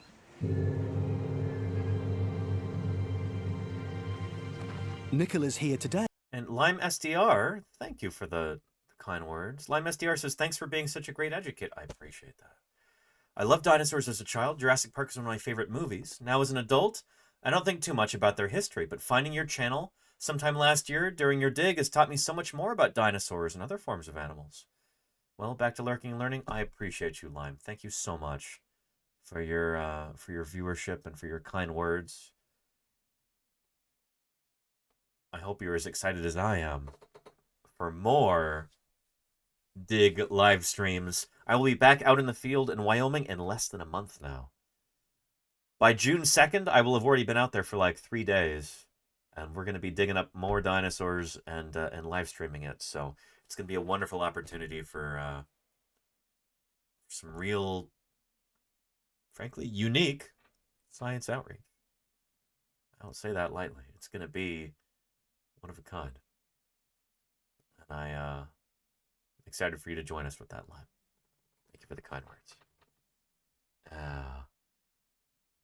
And Luckless Jack says, I'm a 34-year-old man. I love paleontology again because this stream reminded me of the aspects I loved as a kid. Thank you, Luckless Jacks. Holy cow.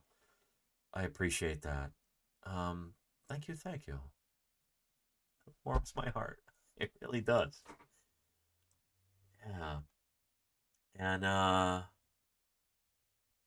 oh, and very cool dinosaur, Dave. Yeah, Tuatara skeletons are really, really interesting. We'll be looking at that. Hopefully we'll have an opportunity during this video. But yeah, check it out. To learn about the Tuatara breeding program. Like a lost world. Those tree ferns. Little barrier or Hauturu is the closest you can get to the way that New Zealand would have been before people and their pests and predators arrived. Yeah. It's just kind of life everywhere you look. Lovely lizard right there. Looks like a skink. Nice Psittaciform bird. I tell you, just by there. You see it? Kiwi. Many of these animals are the last of their kind living in the wild. For their protection, visiting the island requires government permission. It's an intact ecosystem. You've got native bats here, you've got the short-tailed bat and the long-tailed bat, and this incredible diversity of bird life. It's just magical.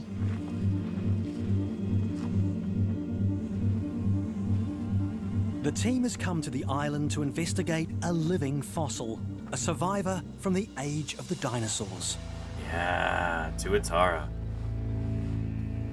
Yeah, Basil says at 60, dinosaurs have changed a bit since I learned about them at school. Practically everything we were taught is now wrong. Yeah, dinosaur science has advanced by massive leaps and bounds over the past 40 years.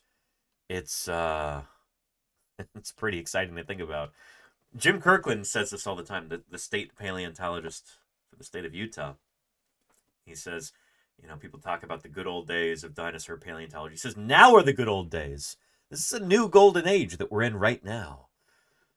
Learning about these animals, finding new ways to test old ideas, finding new fossils, gaining new understanding that we could only dream of before.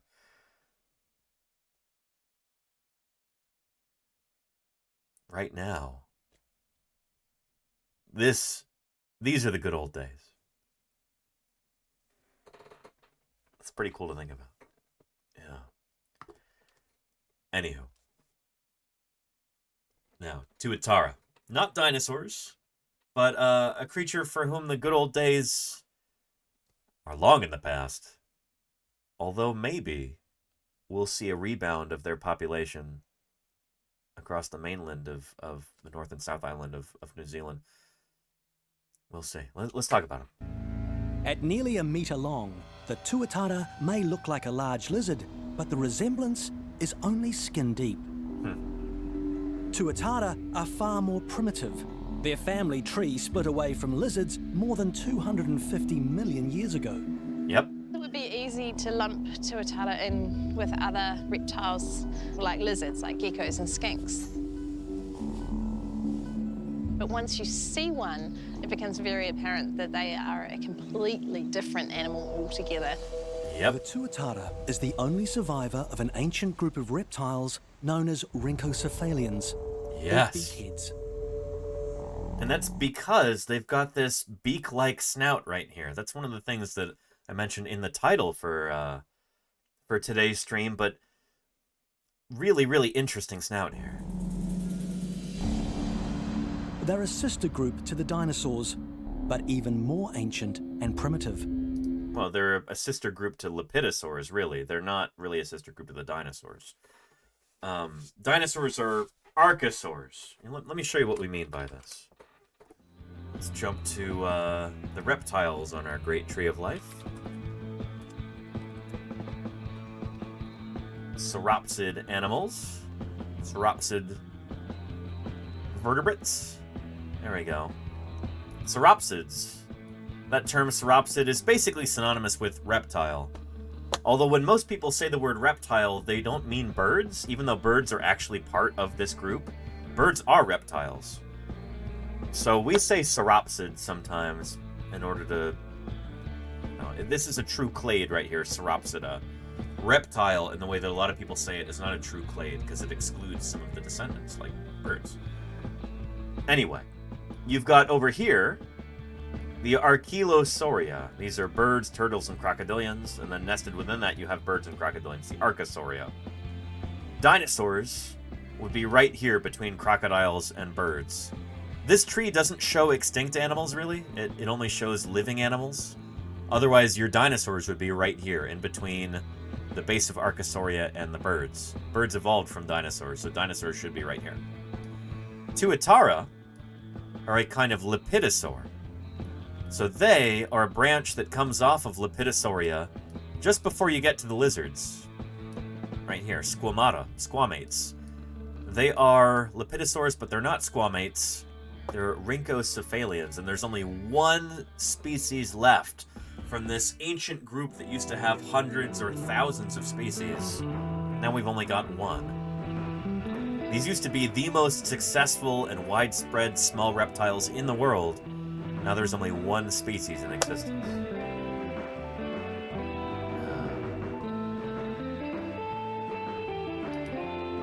So this cladogram actually does a pretty good job. They're right there next to the squamates. I wouldn't call them a sister group to the dinosaurs, though. That's kind of oversimplifying things. No, and turtles we now think are next to the archosaurs, some are fae. So they're just outside of Archosauria. Yeah, and Star King is correct about that, yes. Anyway. Yet the Tuatara survived when most of its relatives couldn't. Yep. Their origins predate the dinosaurs by 20 million years. It's a history written into their strange anatomy. Tuatara have no openings for their ears, and yeah, so unlike lizards that have got a little hole right there for their ears, Tuatara don't. There's no external ear right there, and they don't have the best hearing as a result, but they have other very keen senses. They have extraordinarily large eye sockets. I've got a Tuatara skull right here. 3D printed, of course. Printed larger than life size. Help show that off. But they've got this huge eye socket right here. Check that out. For a very, very large eye. These guys have got excellent vision, both during the day and at night. They've got excellent night vision, and it's thought that they can even pick out colors at night in very, very low light. It's really neat. And they do have the capacity to hear, but kind of like snakes that don't have an external ear hole, they kind of pick up sounds just through the side of their head, or through their lower jaw if it's resting on the ground, like a snake's. Yeah. And the opening behind the eye socket is unusual as well, asked Bahasmancer. You're talking about the post-orbital fenestra? So lizards have that too. But in these guys, it's just very pronounced. Yeah. I think we have a little video about that.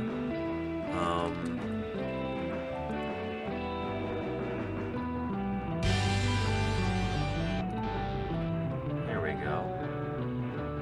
Talking about Tuatara here. Here's Clint from Clint's Reptiles talking about Tuatara, and he's going to discuss the skull. Related. So what's the difference? Well, here we go. Lepidosauria. Today, most of the niches once occupied by rhynchocephalians are That's the group that occupied by their TUATARA are closest part of. living relatives, the squamate reptiles, like lizards and snakes. Together, the rhynchocephalians and the squamates comprise the clade Lepidosauria, whereas the crocodilians, birds, and probably turtles are in the clade Archosauria. Well, turtles are probably not true archosaurs, but anyway.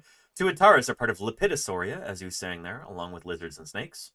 But Tuatara are not lizards or snakes. They diverged like 70 million years before. Yeah.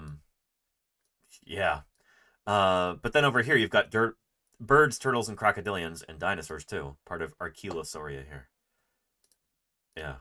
So anyway, these amazing creatures are not lizards, but they are closely related. So what's the difference? Yeah.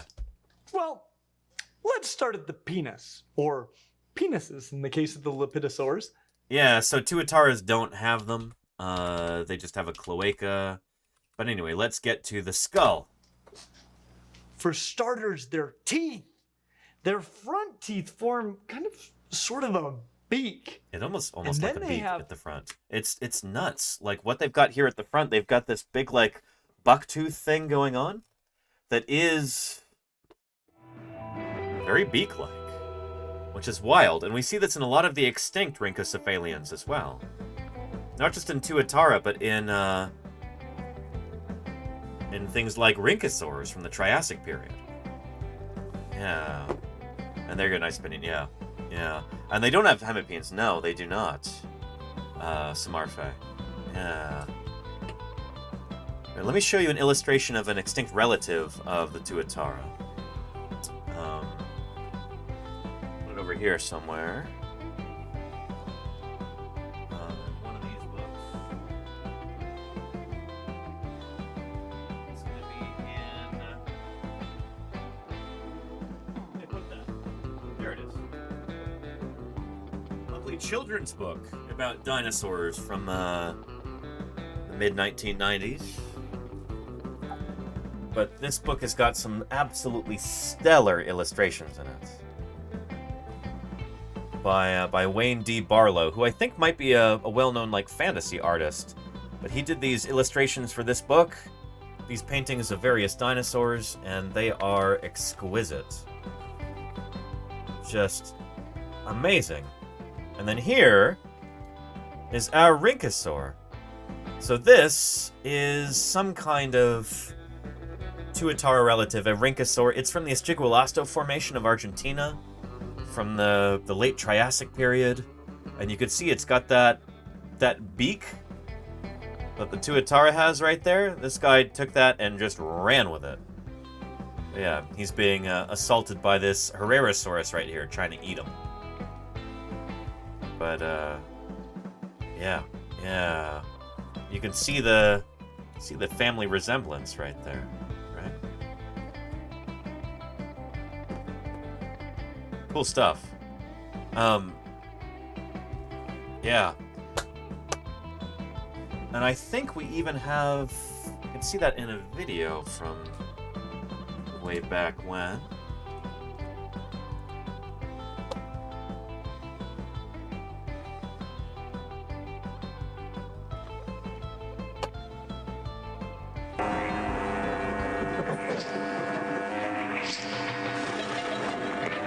And there's some kind of cynodont, I think.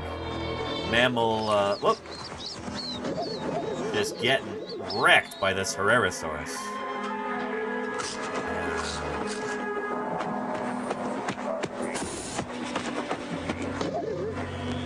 And there is our rhynchosaur, our Tuatara relative.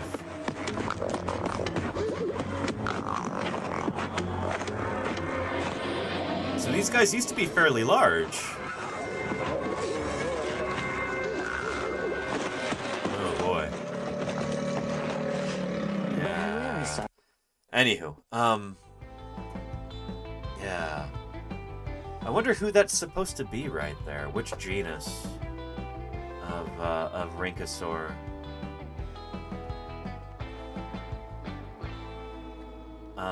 You know, let's find that out.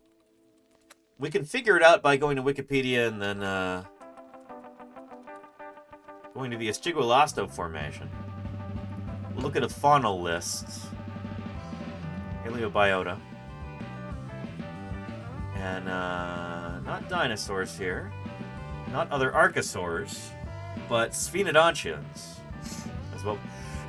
excuse me, what we want. Other reptiles. Not synapsids. Not dicynodonts. Not temnospondylus. It's gotta be one of these guys. Other reptiles.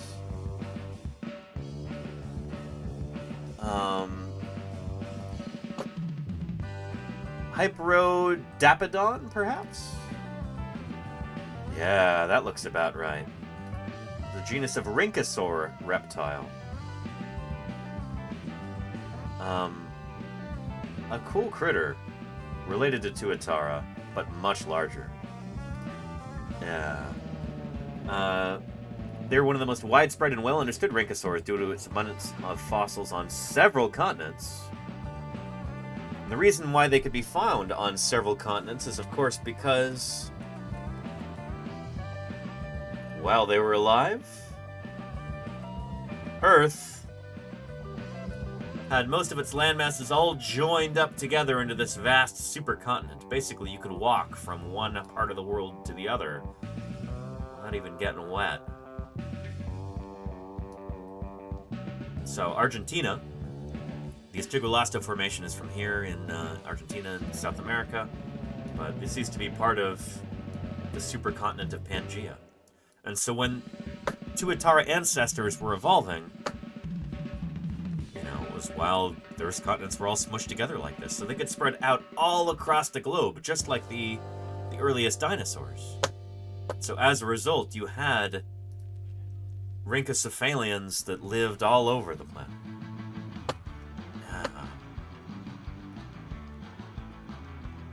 Pretty neat.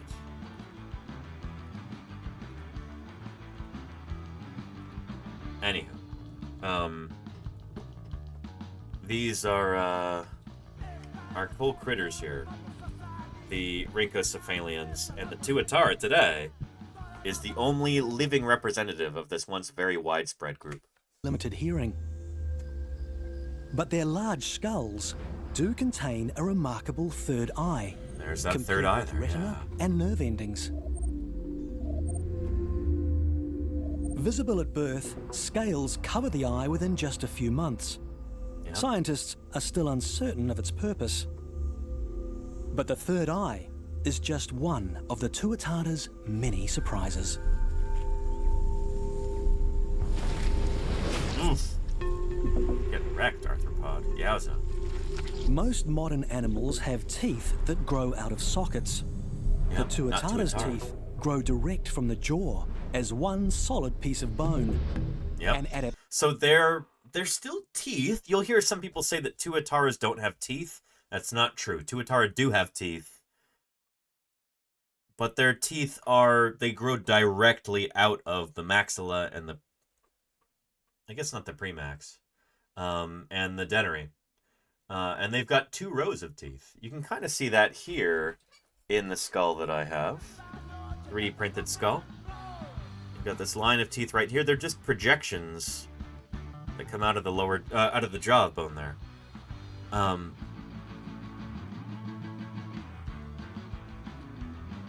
But there's 2 rows. One here and one here. And the teeth of the lower jaw fit in between those. Kind of nestled in between. Which is an interesting kind of setup. This one here is going to be very old. Its teeth are mostly worn down. That happens with older Tuatara. Since they don't replace their teeth, like lizards or like dinosaurs or like other critters like that, their teeth, which grow directly out of the jawbone, you can think of them almost just as kind of like sharp projections that come out of the jawbone, rather than teeth that grow out of sockets like ours or like lizards or like dinosaurs. So they tend to get worn down as the animal grows and matures and lives its life and chomps down on stuff. Adaptation perfect for life as a scavenger. Kind of like Dunkleosteus spazil, I guess, yeah. Work like scissors, allowing the Tuatara to eat almost anything.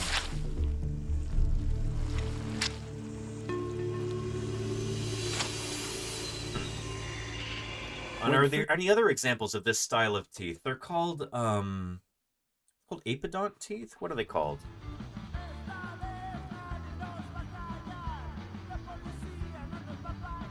There we go. There we go. Acrodont, that's it. Yeah. So acrodonty is an anatomical placement of the teeth at the summit of the alveolar ridge of the jaw without sockets. Characteristic of bony fish. So bony fishes have this, except for tetrapods. Most tetrapods don't have it anymore. Amphibians might still have it. I'm not sure.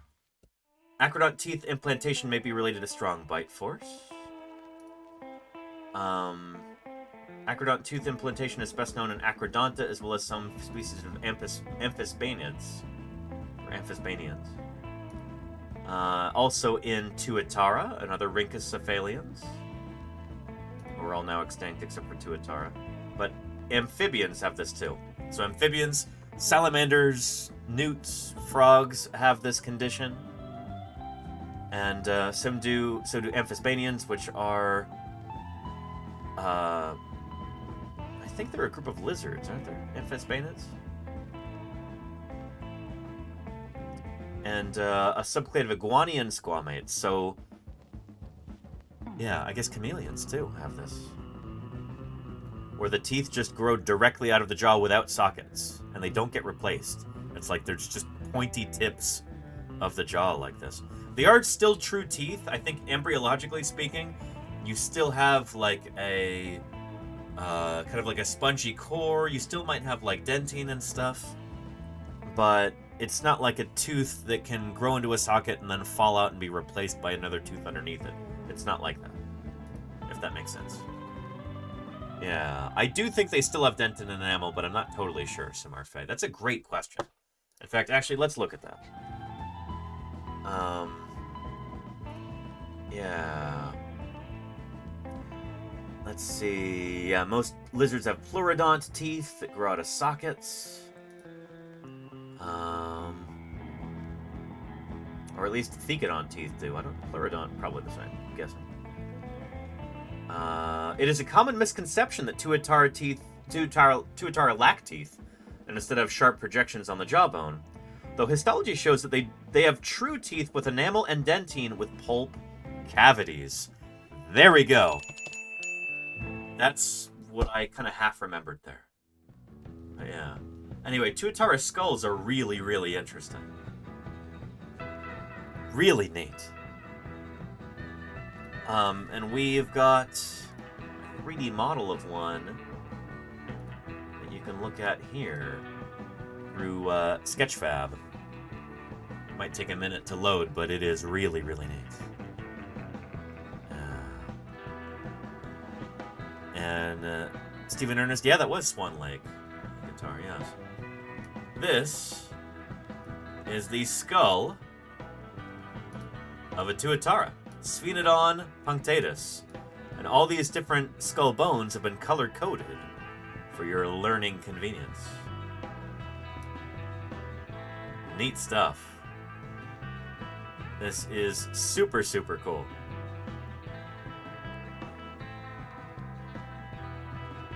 Really awesome. Here's a link to this if you'd like to take a look on your own. It's on Sketchfab, Claire.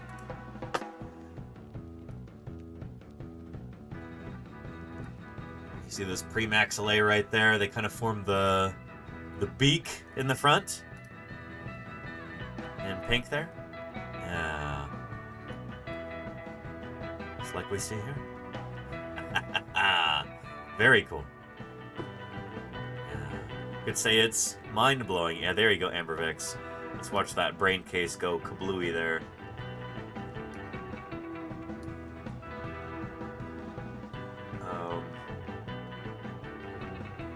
Yeah, very neat.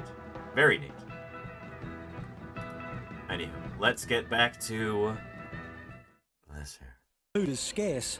Tuatara are capable of slowing their metabolism down, allowing them to survive for up to 12 months without eating. Wow. Their slow lifestyle helps them to live. Look at this graph. And Wendy Bird, thank you for the follow. I appreciate it. Welcome to Paleontologizing. good to see her. To more than 100 years old. Yeah, they can be incredibly long-lived. It's been speculated that maybe in captivity they could live to like 200 years old. But at age 117, we know that they're still reproductively viable. They can still, you know, produce young at age 117. You've never been that long without eating, Mayor Space? You've never gotten 12 months without eating? Free of predatory mammals and offering plenty of food sources, Little Barrier Island is a vital refuge for a unique reptile threatened with extinction. There you go, yeah.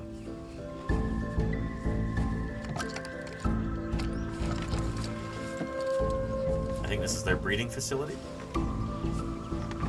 Guys, this is the juvenile part of the tuatarium. Tuatarium, love it. You go nice and quiet. Okay, if you lift. Here we go. Oh, he's a beautiful colour. Well, let's see what he has. Here's a little dude. They do this amazing little crocodile roll where they're really, you see the strength in them. Sometimes when you pat them on their tummy, it calms them right down. Just relaxes them a little bit. They're all muscle, really, aren't they? Yeah, they are. The team will monitor the growth of this young female. By the time she's fully grown, she will have more than tripled in size. And then you see where the structure in the tail is a little bit different. There's where it lost tip of its tail and regrown. Yeah, they can do that. They can drop part of their tail just like lizards. The ability to shed their tail when attacked is an escape mechanism they share with lizards. Yep. The whole idea is the tail keeps wriggling, and then whatever's going to eat the tuatara in this case will come in and go for the wriggling tail rather than the actual individual. It gives them a chance to get away. Tuatara were once plentiful throughout New Zealand, but their survival is now threatened. Yeah.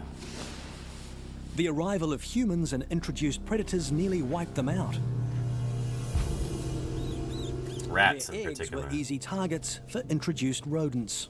Yeah. The fossil records show that the moment rats arrived, tuatara disappeared. These are animals that had existed here for 200 million years in New Zealand, evolving without any mammalian predators or rats to eat their eggs or anything like that, and so they didn't evolve defenses against that. Suddenly you throw rats into the mix and stuff doesn't go well. Yeah. And introduced, yeah, absolutely, gravity, yeah. And rats were not introduced recently either, not, you know, geologically speaking it was very recent, but it was some of the first people to ever show up in New Zealand who introduced rats, like hundreds or thousands of years ago. Little Barrier is one of the few places where tuatara still survive in the wild. A breeding program was started in the 1990s when the island's tuatara population had fallen to just 8 adults. Jeez. The threat of extinction was very real. Tuatara have been here like over 200 million years, you know, and they could be gone like that if we didn't step in and do something for them.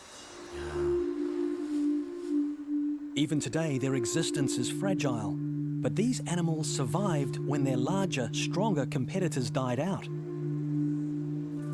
How did tuatara survive the catastrophic events that caused the dinosaurs to disappear? Clues are found in its survival strategies. What have we got here?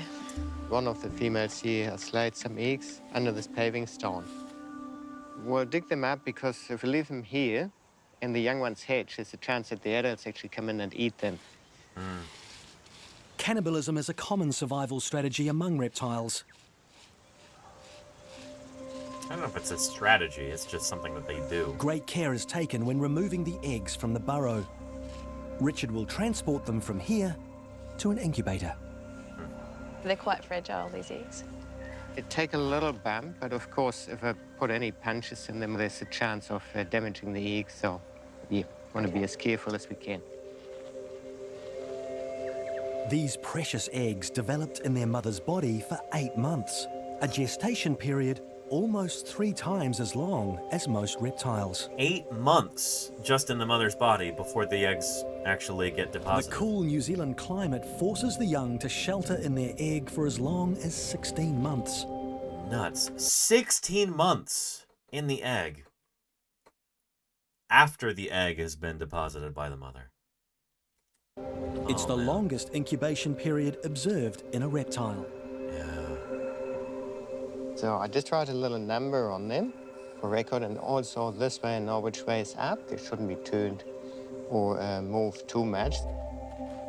Though tuatara can lay up to 19 eggs at a time, it'll be at least 2 years before this female will be ready to lay again. The long recharge period. Like you're digging up treasure, isn't it? Today the team has recovered 10 eggs. Very special, eh? To think this is holding 200 million years of history in my hand. Incredible. I can't even describe how special that is. Pop them in the vermiculite just down in here. Gosh, no pressure. Thanks to Little Barrier's breeding program, the original 8 tuatara have multiplied. Over only a few years, the population has increased to nearly 300. So that head start just gives them that little bit of extra push, I guess, you know, like a bit of safety net. Tuatara, that means spiny back in Māori. So there's the bit for me that just links them straight to the dinosaurs, really, isn't it? Like if I had like a mini stegosaurus or something. Yeah. Not quite, but... Its spine is made of keratin, don't want to rain on the same anybody's material parade. as fingernails. Yeah. Apparently And they're kind of while soft, it might too. look like a miniature dinosaur, the tuatara has developed survival strategies far more effective than its prehistoric cousins. does exist. And Lek Hughes, thank you for the follow and welcome to Paleontologizing.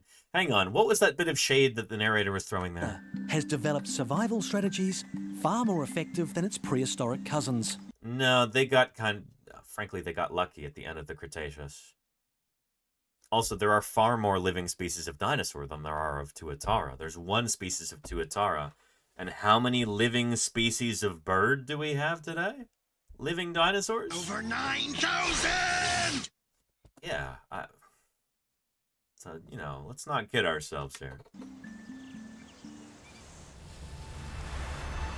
From its third eye, unique teeth, long life and slow lifestyle, which adaptation allowed the tuatara to survive when the rest of its order was wiped out? I mean, Researching isolation. this ancient reptiles competition could reveal some fresh insights. The first would be discovered in an unassuming stream bed deep in a New Zealand forest.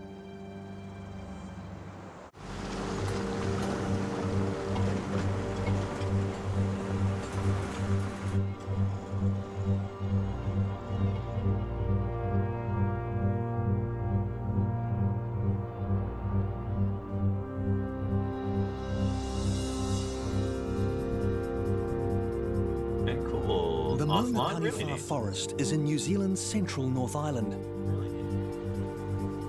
Accessing its remote and rugged landscape is not easy.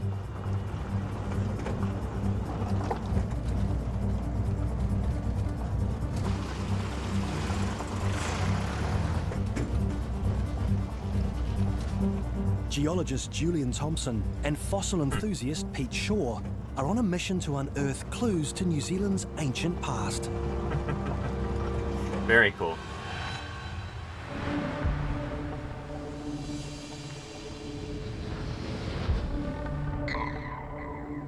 The ancestors of the tuatara were called rhynchocephalians. Yes, and indeed. shared the unusual characteristic of a large beak-shaped head. That's what the name rhynchocephalian means. It means beak head. Rhynchocephalian. Rhynchocephalus, beak head. In reference to that beak-like structure at the front of their head there.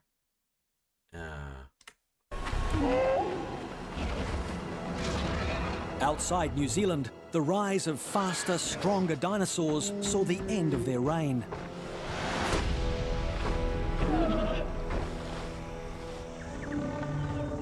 So how did the tuatara outlive the dinosaurs? Well, birds are still 180 dinosaurs. million years ago, the southern hemisphere was connected as one landmass. Yep. A supercontinent called Gondwana. Yes, indeed. And we have that right here in the office today. Behold, Gondwana. South America, Africa, India, Antarctica, Australia, New Guinea, and New Zealand. Or, sorry, New Guinea and New Zealand. Yeah. New Zealand is south of Australia, isn't it? It's like where it's lower latitude. I always forget that. I always think it's north.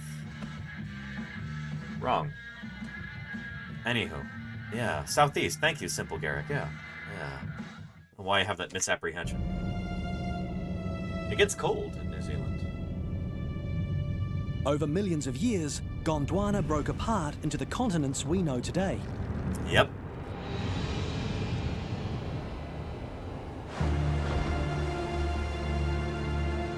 By the time New Zealand separated, dinosaurs had dominated for more than 120 million years. Yet for years, no fossil record of dinosaurs had been found in New Zealand. Yep. Many scientists thought when New Zealand split from Gondwana, dinosaurs simply missed the boat. Did anybody really If think New that? Zealand separated from Gondwana before the arrival of dinosaurs, it would easily have given the Tuatara an evolutionary advantage. But no, we do have Though dinosaur less than a remains in metre New Zealand. long, They're just pretty the rare. Tuatara would have been uncontested as a dominant reptile. It was a theory put to rest by a surprising figure.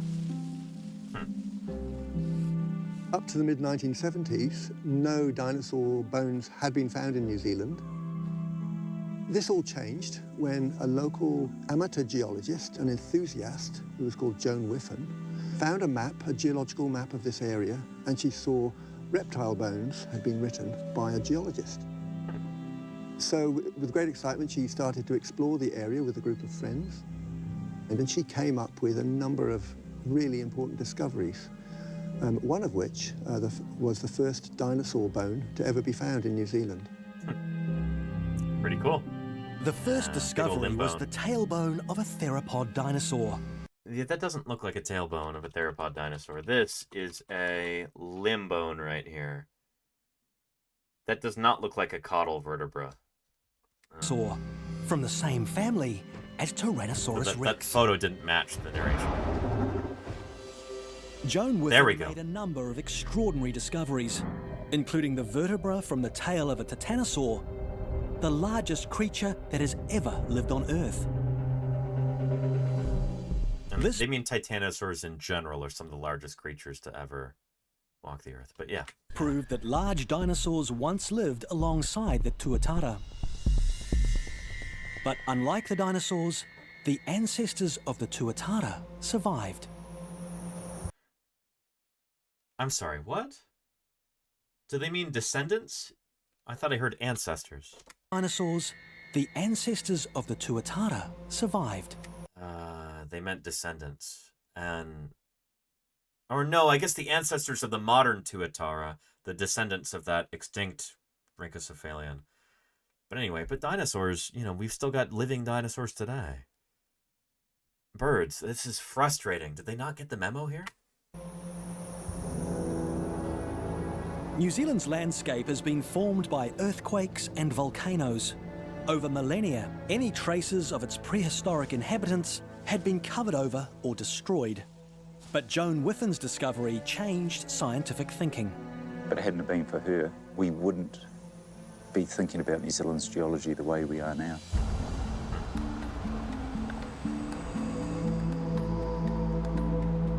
Despite Joan's efforts, the difficulty of the terrain means much of this wilderness has yet to be properly surveyed for fossils. It's exciting, actually. It's very inaccessible. Unexplored The territory. sides of this little stream bed are almost vertical, so getting in here is really hard. Getting out will be really hard. But we're the first people to actually be looking and searching through this area. That's really exciting.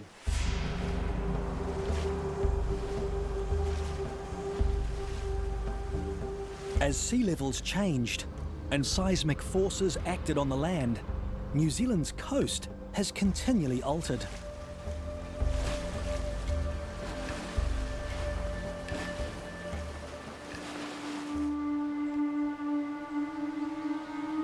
This riverbed once lay beneath the ocean. Because the fossil record is so sparse, any new discovery has the potential to dramatically increase understanding of life in ancient New Zealand. And the fossil record might not be super sparse there. It's just been very, very poorly sampled. That's really the bigger issue in this particular circumstance. Those dinosaurs are going to be in little bits and pieces. They already have rotted and fallen to bits, and those bones individually will have been washed in, which makes them so rare. I don't know at late tide, I'm not sure. There may be a bone inside, and really there may be nothing inside. It's a shell. Just don't know what you're going to find. You go around the corner in the creek and there could be something there that nobody's ever seen before, and it could be something really special. The joys of collecting fossils. You never know when you might find something that's There's a fish bone, never been a seen. shark's teeth, and I can't see any bone.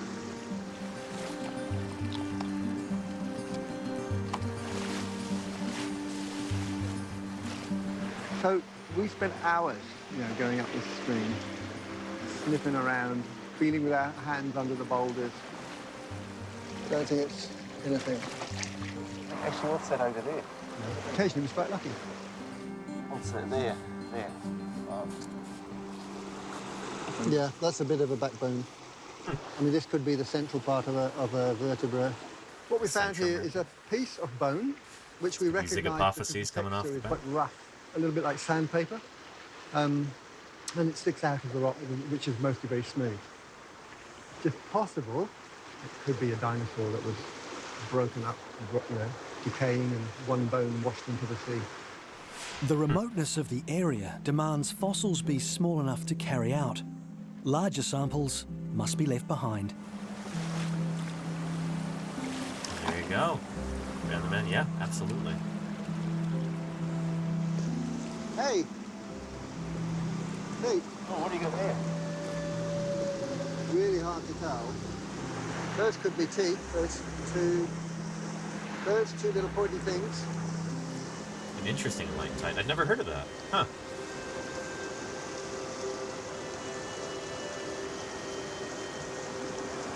Yeah, they look like teeth to me, little wee teeth. So that's a jaw then. A little bit of the jawbone. Quite a small one.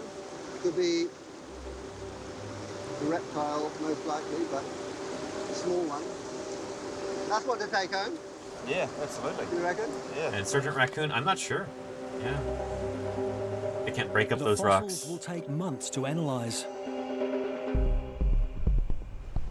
Any new discovery could dramatically increase our understanding of life in ancient New Zealand.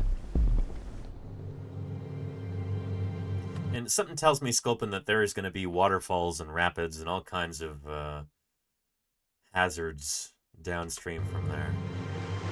In all of these boulders, there are hidden stories of life on Earth before human beings were even thought of. New Zealand's fossil record proves TUATARA were the only member of their family to survive competition with the dinosaurs. Can you really say that was such a limited record, though?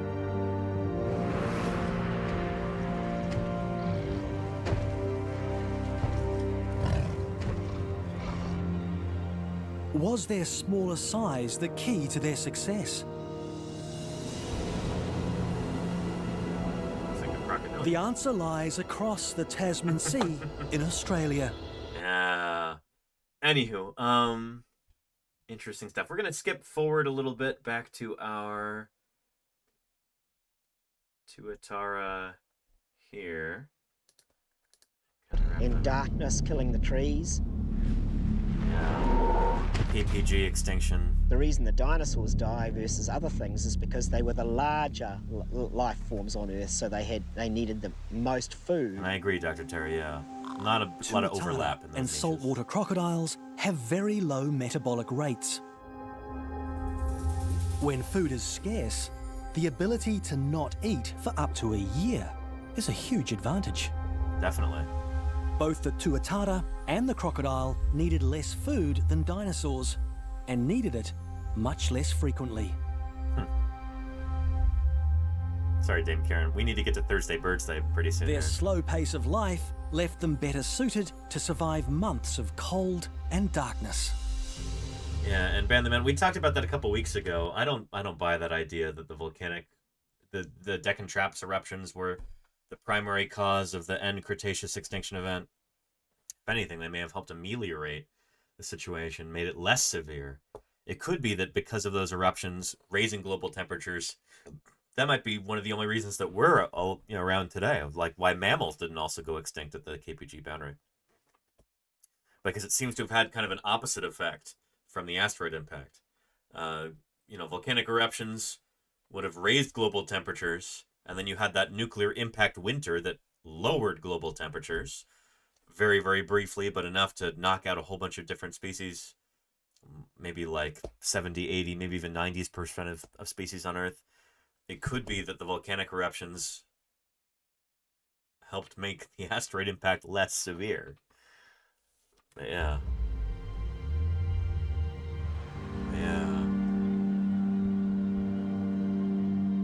But yeah, Ben the Man, we'll talk about that another time, I'm sure. 500 kilometres away on Little Barrier Island, Rangers Lee and Richard Wally are ready to introduce a new generation of tuatara into the wild. Together with threatened species ambassador Nicola Torquay, they search for a suitable release site.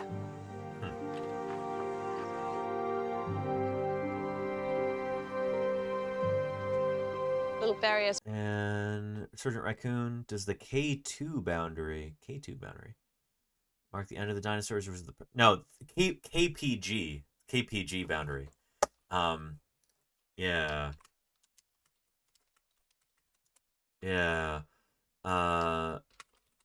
Cretaceous, Paleogene boundary. The Permian is before the dinosaurs even evolved. That's kind of one of the ones that paved the way for the evolution of the dinosaurs. But the KPG is at the end of the Cretaceous. Yeah.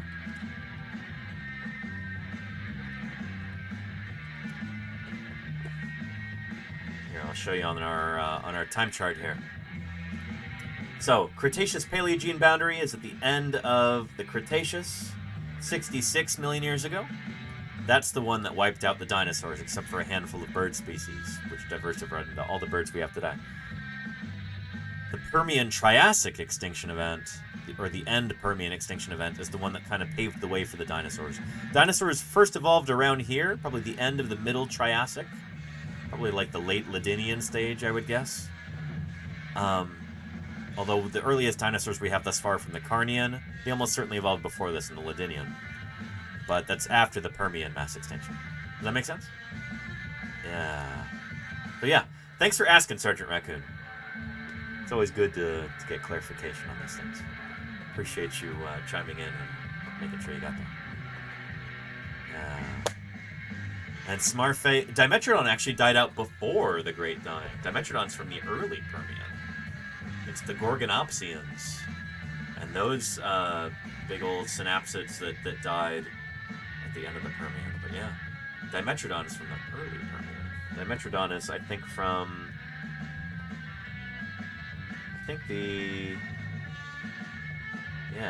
early Permian here. Yeah. Excuse me. But it is a Permian animal, absolutely. Yeah. Anyway, let's continue. It's probably the jewel in the crown of our offshore island environments. It's a perfect microcosm of a healthy New Zealand before people and their pests and predators arrived. Down here looks quite good. An old burrow surrounded by vegetation is the ideal location to release tuatara.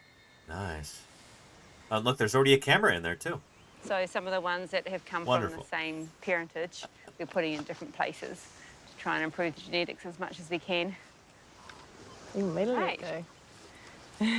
First you have to find out which way tail and which way the nose. Okay, so you're going to have a look first.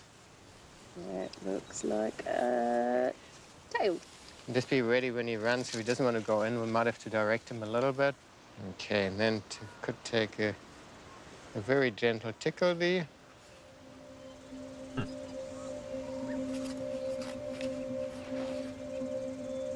This tuatara will spend much of its life near its burrow. It's a pretty cool moment in his life, isn't it? It is. So I'm just going to mark the side so we know where he is. That's it. You know where he Yes, is? reading. Got in quite fast. Yeah. So that's good. It's a nice deep burrow, Good. so he'll be good in there. And hopefully he'll hang out there. Lovely. Often when they're hunting, they just literally come and sit in front of their burrow entrance. Basically wait for dinner to walk past them. The Almost like a tuatara's weather. slow lifestyle is a big part of their success. The ability to slow its metabolism down has enabled it to survive times when food is scarce.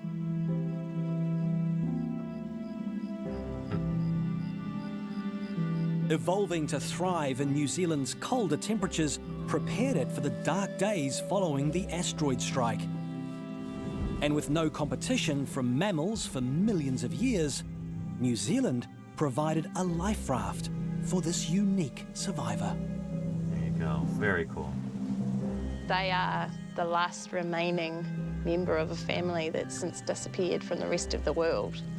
If a species like this can survive for more than 200 million years, then it's kind of our duty to make sure they can stick around for another few million yet. Agreed.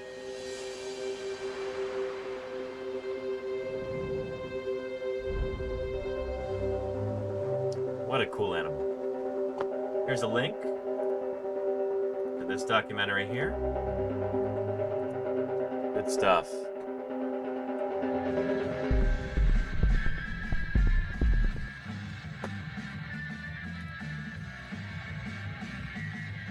Now that once grand and widespread group, the Rhynchocephalia,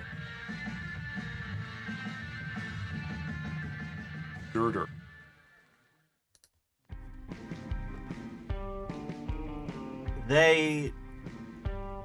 It's kind of amazing, like the different morphologies that these groups, that these critters evolved, different species within this group.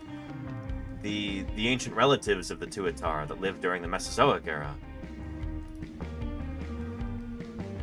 Wildly different body forms. Some of them are very Tuatara-like, like Vatasaurus here, from the late Jurassic of Europe. Very Tuatara-like. The other ones, like the Pachypleurosaurs, actually became marine. They were Rhynchocephalian marine reptiles.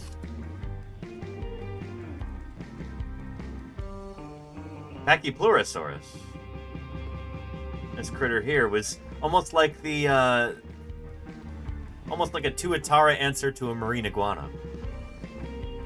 They were aquatic. They were becoming marine.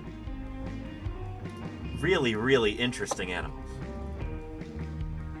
Yeah. Prosantosaurus. This is the one I was thinking of here, I think. And Kechosaurus. Yeah, very cool. They don't really get enough attention as far as your marine reptiles go. I think they're Triassic. They might go extinct at the end of the Triassic period. But they are really cool. So they're living alongside nothosaurs and Tanystrophiids and those critters. Really neat. So this group actually took to the oceans, became marine. They were pretty successful there. Living in China, living in Europe. I mean, these are when these continents were kind of mushed together, but yeah. Yeah. Very cool. Very cool. Such neat animals. Really awesome.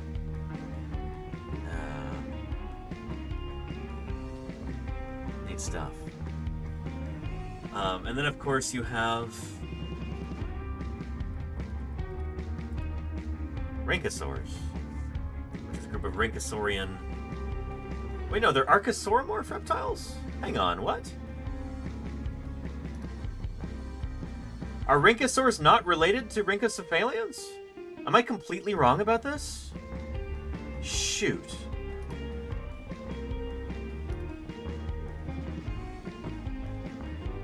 Brinkosauria. Well, gosh darn it. I thought they were part of Rhynchocephalia, but they're not. They did have the acrodonty, like modern tuataras and some lizards, but they're not related to Rhynchocephalians? Well, shoot darn, I just learned something. I really thought that these guys were tuatara relatives, and apparently they're not. Archosauromorph reptiles. Not Rhynchocephalians. That's wild. You gotta be kidding me.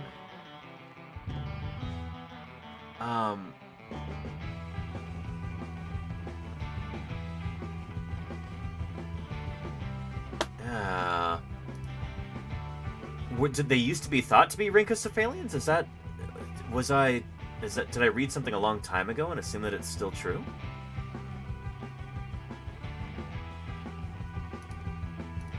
Huh.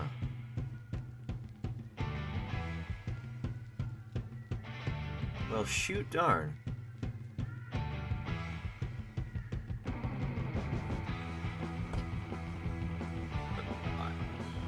I stand corrected. Wow. I really thought that rhynchosaurs were related to Rhynchocephalians, and apparently they are not. The thing I showed you earlier with the Herrerasaur, that was all completely wrong. Oh, man.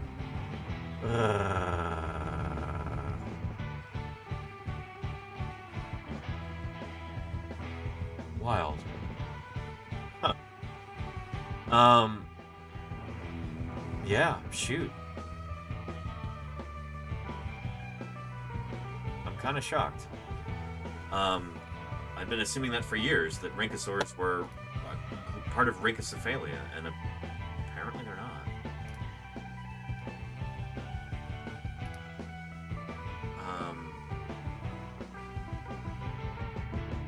Darn.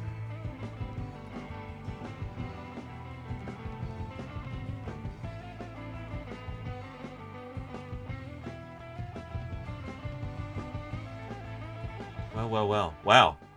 I'm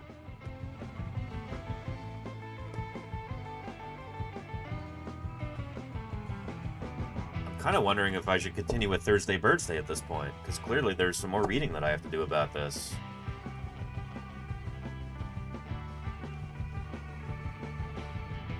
Yeah.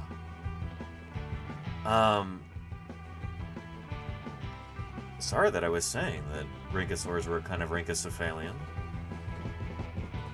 I always thought they were. Yeah. I'm 50-50 on this right now. Should we do Thursday Birds Day tomorrow? We don't have anything else planned for tomorrow. Or should we do it right now? I'm a little thrown off kilter by this.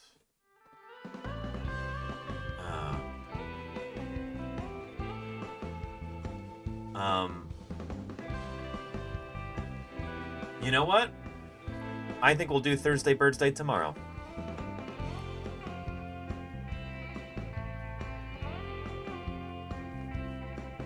I think we'll watch one more little video on TUATARA here.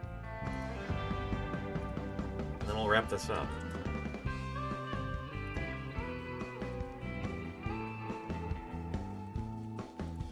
We had a lovely introduction to them here from Discovery UK. We'll take a look at this. Yeah.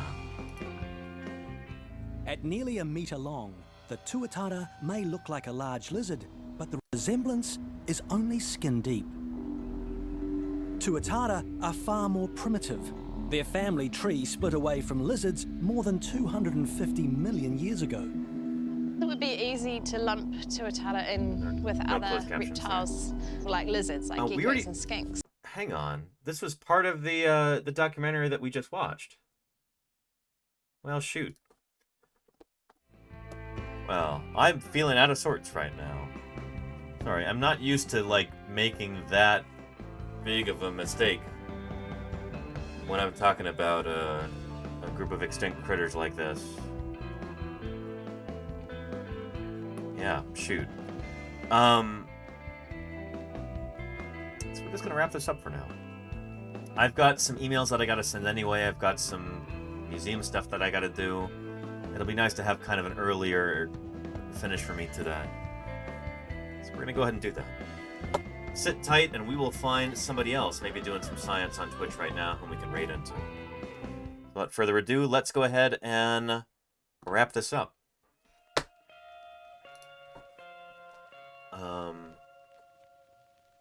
Here, we'll do our Archaeopteryx.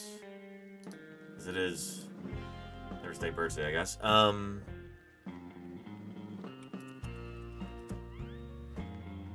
Yeah, here we go. Who else is on right now?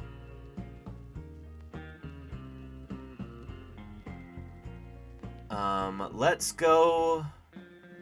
Well, in celebration of Thursday, Birds Day, let's go right into Hoot House livestream. Or maybe California Burbs. Maybe we'll do Hoot House tomorrow. No, we'll do Hoot House today.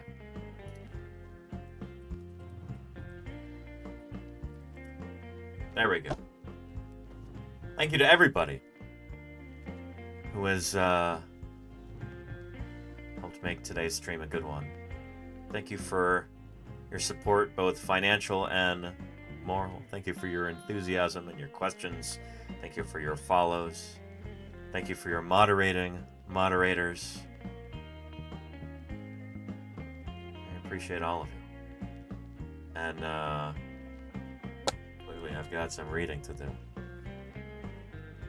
But I hope to see you all tomorrow for another exciting stream, and we'll do Thursday Birds Day tomorrow on Friday. Till then, everybody, you take care of yourselves. I'll see you then. Bye-bye.